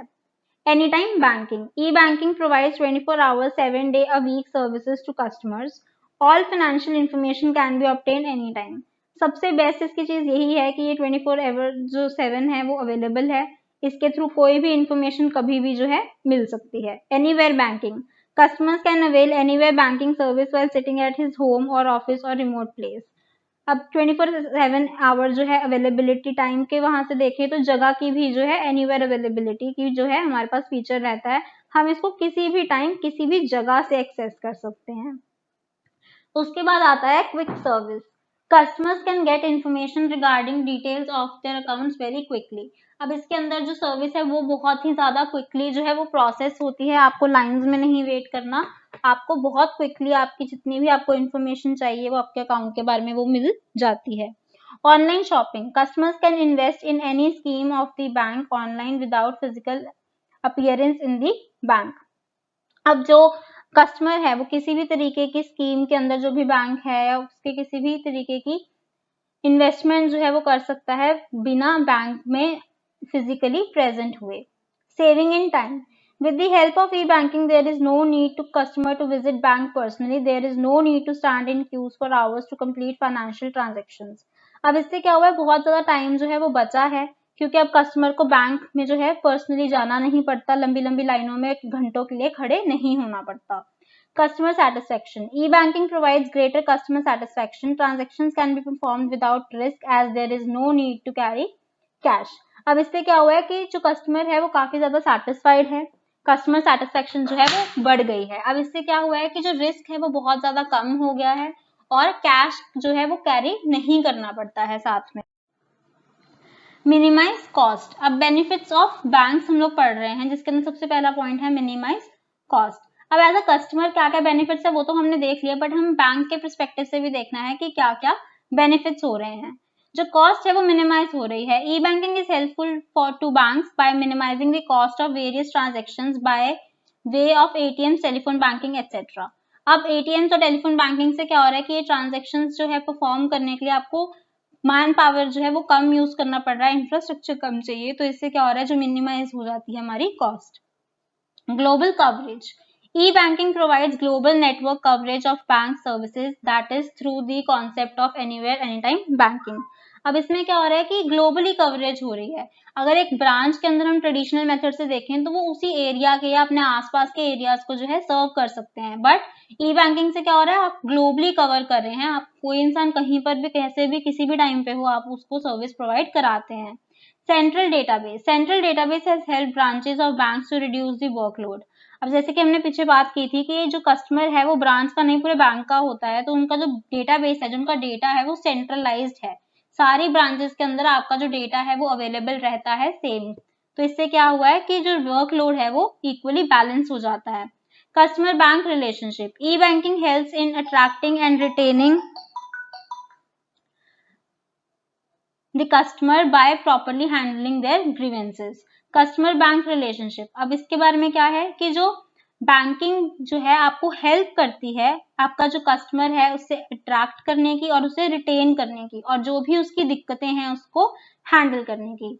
Reduces paper work, E banking helps in reducing endless paper work. जो आपकी ई बैंकिंग है वो आपका इतना ज्यादा जो पेपर वर्क है उसे रिड्यूस करने में हेल्प करती है, ठीक है। The use of bank statements, spreadsheets, bulky books of accounts, ledgers has been minimized. अब सारा जो काम है वो कंप्यूटर्स के अंदर ई बैंकिंग नेट के ऊपर पड़ा है, डेटाबेस के अंदर पड़ा है, तो उससे क्या होता है जो आपको बल्कि बुक्स ऑफ अकाउंट्स या लेजर्स मेंटेन करने पड़ते थे वो सब नहीं होता है। Minimize frauds through e-banking, frauds and misappropriations can be reduced as inter-branch reconciliation is possible through internet. अब इसमें जो फ्रॉड के केसेस हैं वो बहुत ज्यादा कम हो जाते हैं, क्योंकि आपकी जो भी डेटा जो पड़ा है वो इजीली है चेक कर सकते हैं, रिकनसाइल हो सकता है ब्रांच के अंदर, डिफरेंट ब्रांचेस के अंदर, क्योंकि आपने आपको बताया सेंट्रलाइज है, तो जो रिस्क ऑफ फ्रॉड है वो बहुत ज्यादा कम हो जाता है। High productivity, E banking increases the productivity of banks through reduction in paper work and transaction cost. अब जो प्रोडक्टिविटी है बैंक्स की वो बढ़ जाती है, क्योंकि जो पेपर वर्क है वो रिड्यूस हो गया है और जो कॉस्ट है, ट्रांजेक्शन कॉस्ट है, वो भी कम हो गई है। Advertising tool, through the medium of online banking various product schemes of banks could be advertise easily. अब क्योंकि हम लोग ई बैंकिंग की बात कर रहे हैं, नेट की बात कर रहे हैं, तो जो एडवर्टाइजमेंट है किसी भी बैंक के किसी भी प्रोडक्ट या स्कीम की वो बहुत इजीली जो है एडवर्टाइज हो जाती है। Next is benefit to government. अब हमने कस्टमर और बैंक के लिए जो बेनिफिट थे वो पढ़े थे, अभी हम लोग पढ़ रहे हैं कि गवर्नमेंट को क्या बेनिफिट है। Global market, with the help of e banking products of our country will get global market. अब इससे क्या हो रहा है कि क्योंकि ई बैंकिंग है कहीं भी कभी भी यूज कर सकते हैं, तो जो हमारे प्रोडक्ट्स और सर्विसेज हैं वो बाकी कंट्रीज में, बाकी ग्लोबली भी जो है अवेलेबल हो रहे हैं। Cashless banking, e banking provides the facility of cashless banking which helps in minimising risk of carrying cash. अब कैशलेस बैंकिंग है जो हम लोग ऑनलाइन या इंटरनेट के ऊपर किसी भी तरीके की ट्रांजेक्शन्स कर रहे हैं, तो इससे क्या होता है जो रिस्क है कैरी करने का कैश वो कम हो जाता है। Transparency, E banking provides transparency in transactions which removes various doubts. अब इसमें बहुत ज्यादा ट्रांसपेरेंसी रहती है, तो इससे किसी भी तरीके के डाउट्स या कंफ्यूजन क्रिएट नहीं होते हैं। Benefits to government, minimise risk, it helps merchants, bankers also as there is no risk of handling cash. अब इससे क्या होता है कि जो रिस्क है वो काफी ज्यादा कम हो जाता है, क्योंकि अब जो बैंक के मर्चेंट्स हैं उन्हें कैश को हैंडल करने का जो है रिस्क नहीं लेना पड़ता उतना। Instant settlement, E banking helps in immediate settlement of accounts between the traders. जो ट्रेडर्स हैं उनके बीच के अंदर जितने भी अकाउंट्स की सेटलमेंट होनी है वो इमीडिएटली हो जाती है, जिससे इंस्टेंट सेटलमेंट का कॉन्सेप्ट आता है। Promotion of business enterprises, with the help of e-banking, business enterprises will be promoted because of increased purchasing power of credit holder and the comfort with which products can be purchased. अब जो banking है अगर हम वो enterprises के लिए देखें तो जितनी भी जो पावर है परचेजिंग की वो इंक्रीज हो जाती है, क्योंकि जो क्रेडिट होल्डर है वो बहुत कंफर्टेबली कोई प्रोडक्ट को परचेज कर सकते हैं। चलिए आगे देखेंगे। सो फ्रेंड्स चलिए क्वेश्चन नंबर 21 जो है वो है right a short note on working of e trading. अब हमें यहाँ पे क्या पूछा गया है कि जो हमारी ई ट्रेडिंग है उसकी वर्किंग के ऊपर एक छोटा सा नोट लिखिए। चलिए देखते हैं। तो सबसे पहले the 3 participants in trading securities in exchanges are. तो हमारे पास 3 पार्टीज़ हैं, 3 पार्टिसिपेंट्स हैं जो कि ई-ट्रेडिंग के प्रोसेस के अंदर, वर्किंग के अंदर इन्वॉल्व्ड होती हैं। कौन-कौन सी हैं? Stock exchange, stock brokers, customers, ठीक है? एक स्टॉक एक्सचेंज रहता है, एक ब्रोकर रहता है और एक कस्टमर रहता है, मतलब कि इन्वेस्टर रहता है। चलिए, तो सबसे पहले देखेंगे स्टॉक एक्सचेंज क्या है। This is the place where trading takes place. ये वो जगह है जहाँ पे ट्रेडिंग जो है प्लेस करती है, जहाँ पे ट्रेडिंग की जाती है। ट्रेडिंग का क्या मतलब है? Buying and selling of securities. आपके शेयर्स जो हैं बेचे और खरीदे जाते हैं जिस जगह पे, उसे स्टॉक एक्सचेंज बुलाते हैं। Stock exchanges have very advanced IT infrastructure and are able to store huge amount of data on their servers. अब जो स्टॉक एक्सचेंज है उसके पास काफी ज्यादा एडवांस्ड जो है आईटी का इंफ्रास्ट्रक्चर होता है, डिवाइसेस होती हैं, सेटअप होता है, काफी ज्यादा एडवांस्ड होता है, जिसके अंदर बहुत ही ज्यादा ह्यूज अमाउंट ऑफ डेटा जो है वो अपने सर्वर्स के ऊपर सेव कर सकते हैं, लोड कर सकते हैं।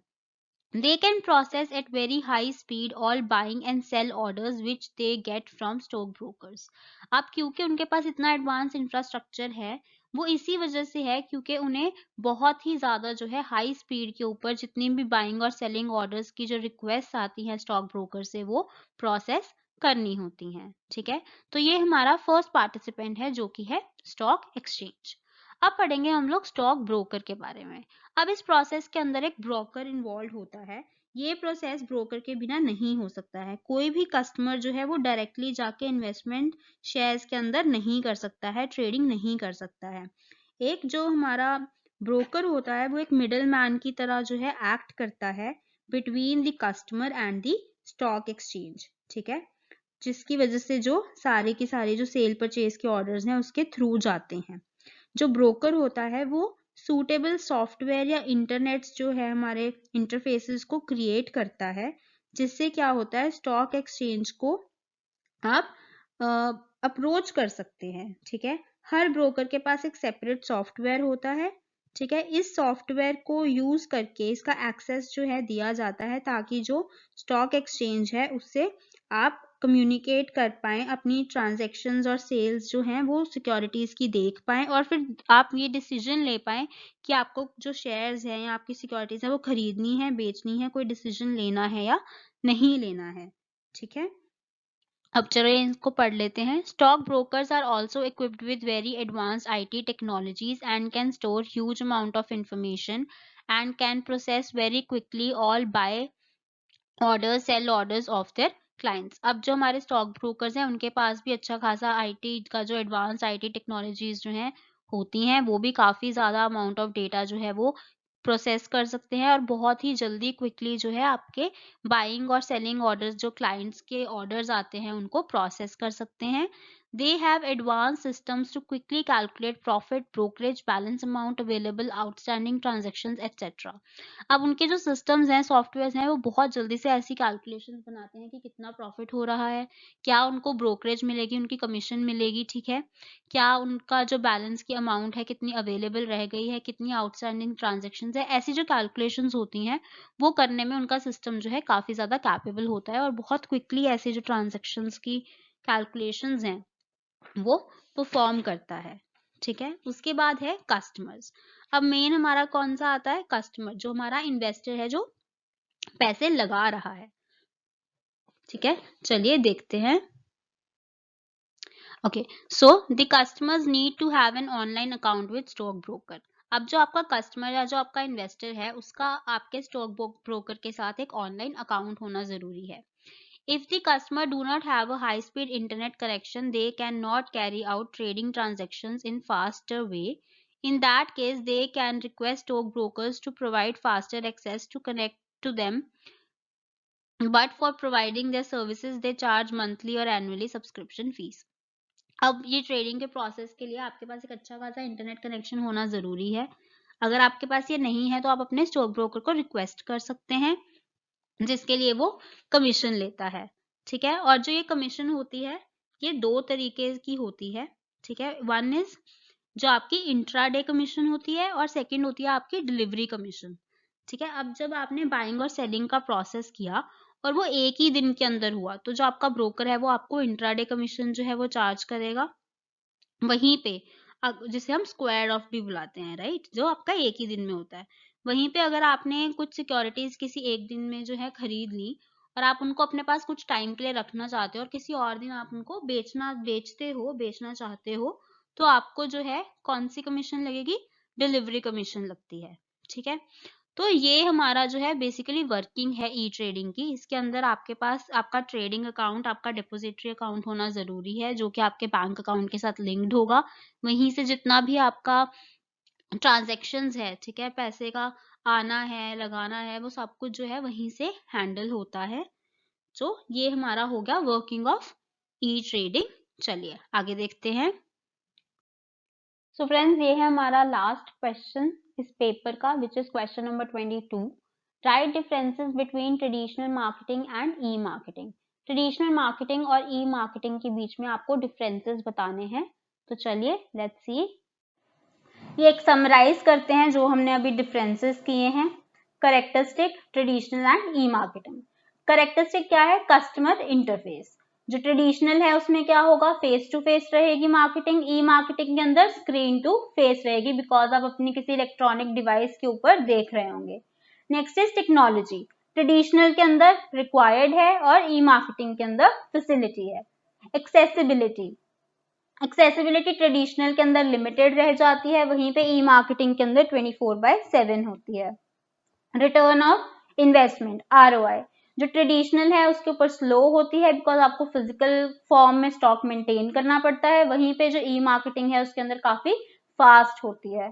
मार्केट, जो ट्रेडिशनल है उसके अंदर जो मार्केट है वो आपकी लिमिटेड रहती है, क्योंकि आपकी रीच जो है वो लिमिटेड है, और वहीं पे ई मार्केटिंग के अंदर ग्लोबल है। ओवरऑल कॉस्ट, जो ट्रेडिशनल है उसके अंदर एक्सपेंसिव है, आपको आउटलेट्स बनाने पड़ सकते हैं, और वहीं पे ई मार्केटिंग के अंदर चीप है, आप अपने घर से भी ऑपरेट कर सकते हैं। फिजिकल एग्जिस्टेंस, ट्रेडिशनल के अंदर आपको किसी तरीके की आउटलेट या किसी तरीके की फिजिकल एग्जिस्टेंस दिखानी जो है जरूरी है, बट ई मार्केटिंग के अंदर जरूरी नहीं है। स्कोप, जो ट्रेडिशनल है उसके अंदर जो स्कोप है वो लिमिटेड है, और वहीं पे ई मार्केटिंग में काफी ज्यादा वाइड जो है स्कोप रहता है। इंफॉर्मेशन शेयरिंग, ट्रेडिशनल के अंदर पर्सन टू पर्सन आपको 1-on-1 जो है इंफॉर्मेशन शेयरिंग करनी पड़ेगी, बट वहीं पे ई मार्केटिंग के अंदर इलेक्ट्रॉनिक कम्युनिकेशन चैनल्स जो हैं आपके, उनसे आपका काम हो जाएगा। Next is personalization. अब अगर किसी चीज के बारे में, आपको किसी प्रोडक्ट के बारे में पर्सनलाइजेशन करनी है तो ट्रेडिशनल में वो काफी डिफिकल्ट है, वहीं पे ई मार्केटिंग में वो काफी इजी है। कस्टमाइजेशन, अब कस्टमाइजेशन में क्या है कि जो ट्रेडिशनल है अगर उसमें आपको किसी प्रोडक्ट के बारे में कुछ चेंज करना है तो वो वन ऑन वन रहेगा, ठीक है। आपने किसी एक पर्सन ने कुछ डिमांड किया और आपने वो एक पर्सन के लिए करके दिया। वहीं पे अगर हम ई मार्केटिंग की बात करें तो कम्युनिटी के बारे में आपको पता लगता है कि क्योंकि एक पर्सन को अगर कोई चेंज चाहिए तो ऐसे बहुत सारे लोग होंगे जो उस चेंज को मांग रहे होंगे, डिमांड कर रहे होंगे, जिनकी नीड होगी, तो आप एक मैसिव जो है कस्टमाइजेशन प्रोवाइड करके देंगे। मॉडिफिकेशन, ट्रेडिशनल में आप यूजुअली कोई मॉडिफिकेशंस नहीं कर पाते, बट ई मार्केटिंग में इसका चांस होता है। Marketing techniques, radio, TV, phone calls and print advertisements. And हमारी ई मार्केटिंग के अंदर कौन कौन सी टेक्निक्स हैं? Website creation, email, social media and online press release. ये क्या है? ये सारे मार्केटिंग टेक्निक्स हैं। मेजरेबल रिजल्ट्स, ट्रेडिशनल के अंदर आप मेजर नहीं कर सकते कि आपके जो रिजल्ट्स हैं वो कैसे आए। सपोज आपने पैम्फलेट्स जो हैं या फ्लायर्स जो हैं वो आपने बिकवाए या आपने डिस्ट्रीब्यूट कराए, तो आपको नहीं पता कि कितने लोगों ने वो पकड़े और वहीं पे फेंक दिए और कितने लोगों ने पढ़े भी नहीं, या कितने लोग थे जिन्होंने उन्हें अपने पास रखा और उस पर कोई एक्शन लिया। बट ई मार्केटिंग में आप ये चीज ट्रैक कर सकते हैं कि कितने लोगों ने आपकी ऐड देखी, कितने लोगों ने ऐड देखने के बाद उस पर क्लिक किया और आपकी वेबसाइट तक गए या किसी एक्शन को किया, और कितने उसमें से ऐसे लोग थे जिन्होंने आपकी एडवर्टीजमेंट देखते ही वो प्रोडक्ट को परचेज कर लिया। इसका जो सारा ऐसा एनालिटिक्स है वो आप सारा ई मार्केटिंग में देख सकते हैं। नेक्स्ट इज फ्लेक्सिबिलिटी, ट्रेडिशनल में आपके पास किसी भी तरीके की फ्लेक्सिबिलिटी नहीं होती, ई मार्केटिंग के अंदर आपको काफी सारी फ्लेक्सिबिलिटी मिलती है। आप कभी भी अपना शहर चेंज कर सकते हैं, एज ग्रुप चेंज कर सकते हैं जिन्हें आप अपना प्रमोट कर रहे हैं प्रोडक्ट, आप कभी भी अपना ये चेंज कर सकते हैं कि आपको एक दिन में कितना एक्सपेंडिचर जो है वो चाहिए आपके एडवर्टीजमेंट पे, या किसी भी तरीके का जो आप एरिया है वो चेंज कर सकते हैं। प्रोडक्ट प्रमोशन, प्रोडक्ट प्रमोशन कैसे की जाती है ट्रेडिशनल में? मर्चेंडाइजिंग की में, और ई मार्केटिंग में क्या है? वो वर्ड ऑफ माउथ रहता है कि आपको आगे आगे पता चलता है।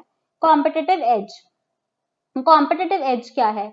अब ट्रेडिशनल में वो डिफरेंशिएशन रहती है, बट वहीं पे ई मार्केटिंग में वो स्पीड है। कॉम्पिटिटिव फोर्स, ट्रेडिशनल में क्या है? पावर ऑफ सप्लायर्स, कि कितने अच्छे आपके सप्लायर्स हैं, कितने अच्छे से आपको सप्लाई दी जा सकती है। वहीं पे ई मार्केटिंग में जो पावर है वो कस्टमर्स के हाथ में रहती है। सो फ्रेंड्स, हमारी वीडियो खत्म हो चुकी है। हमने model test paper 1 fundamentals of e business जो है वो कवर कर लिया है, एंड आई रियली होप कि आपके लिए ये वीडियो काफ़ी ज़्यादा हेल्पफुल रही हो। ठीक है, हो सकता है कि आपको ऑलरेडी सारे क्वेश्चंस के आंसर्स आते थे, तो आपकी अच्छी खासी रिवीजन हो गई है। और ये भी हो सकता है कि आपको कुछ पार्ट आता था, कुछ नहीं आता था, तो आपके वो सारे टॉपिक्स अब आपको पता चल गए हैं, कहाँ कहाँ आपकी कमी है और कहाँ कहाँ आपको इम्प्रूव करने की ज़रूरत है। प्लस वो बच्चे भी जिन्हें कुछ भी नहीं आता था, आपको एक बहुत अच्छा क्वेश्चंस का सेट मिल गया है जो कि इम्पोर्टेंट क्वेश्चंस हैं। छटे हुए आपको इम्पोर्टेंट टॉपिक्स मिल गए हैं, क्वेश्चन की फॉर्मेट मिल गई है और साथ ही साथ आपको आंसर्स उसके अवेलेबल हो गए हैं। तो अब इस पेपर के बेसिस पे भी आप काफ़ी ज़्यादा जो है टॉपिक्स को कवर कर चुके हैं। और इसी तरीके से और भी पेपर सॉल्व कीजिए, सिर्फ ई बिजनेस के नहीं, हर सब्जेक्ट के पेपर्स को सॉल्व कीजिए, टाइम बाउंड रह के सॉल्व कीजिए। कई बच्चों के साथ मैंने देखा है, ये बहुत बार होता है कि वो पेपर को उतने टाइम में कंप्लीट नहीं कर पाते, स्पेशली जैसे अकाउंट्स के पेपर्स होते हैं जो बहुत ज़्यादा लेंथी होते हैं, या कुछ बच्चे ऐसे भी हैं जो राइटिंग में स्लो होते हैं, वो थ्योरेटिकल ई बिजनेस सब्जेक्ट्स को भी कंप्लीट नहीं कर पाते। तो जो सैम्पल पेपर्स आपके आते हैं, मॉडल टेस्ट पेपर्स आते हैं, ये जैसे कि ये वाला पेपर 3 घंटे का पेपर था, ठीक है? अब आपको कोशिश करनी चाहिए कि आप ऐसे पेपर्स को उसी गिवन टाइम के अंदर जो है सॉल्व कर पाएँ। और हमेशा अगर 3 घंटे का पेपर है, तो आप लगा के चलिए कि आपको 15 मिनट बचाने हैं इनके। उस टाइम फ्रेम में आप कीजिए, क्योंकि एग्ज़ाम के अंदर कुछ भी हो सकता है। कई बार आपका एग्ज़ाम थोड़ा लेट हो जाता है, कभी आपका पेन खराब हो गया, आपको कभी वॉशरूम जाना है, कुछ ना कुछ आपकी अड़चन लगी ही रहती है, तो 15-20 मिनट हमेशा आपके जो हैं वो एक्स्ट्रा ही होने चाहिए, ठीक है? तो उस हिसाब से अपनी स्पीड बनाइए, अपने आप का कैलिबर बनाइए कि आप उसको सॉल्व कर पाएँ।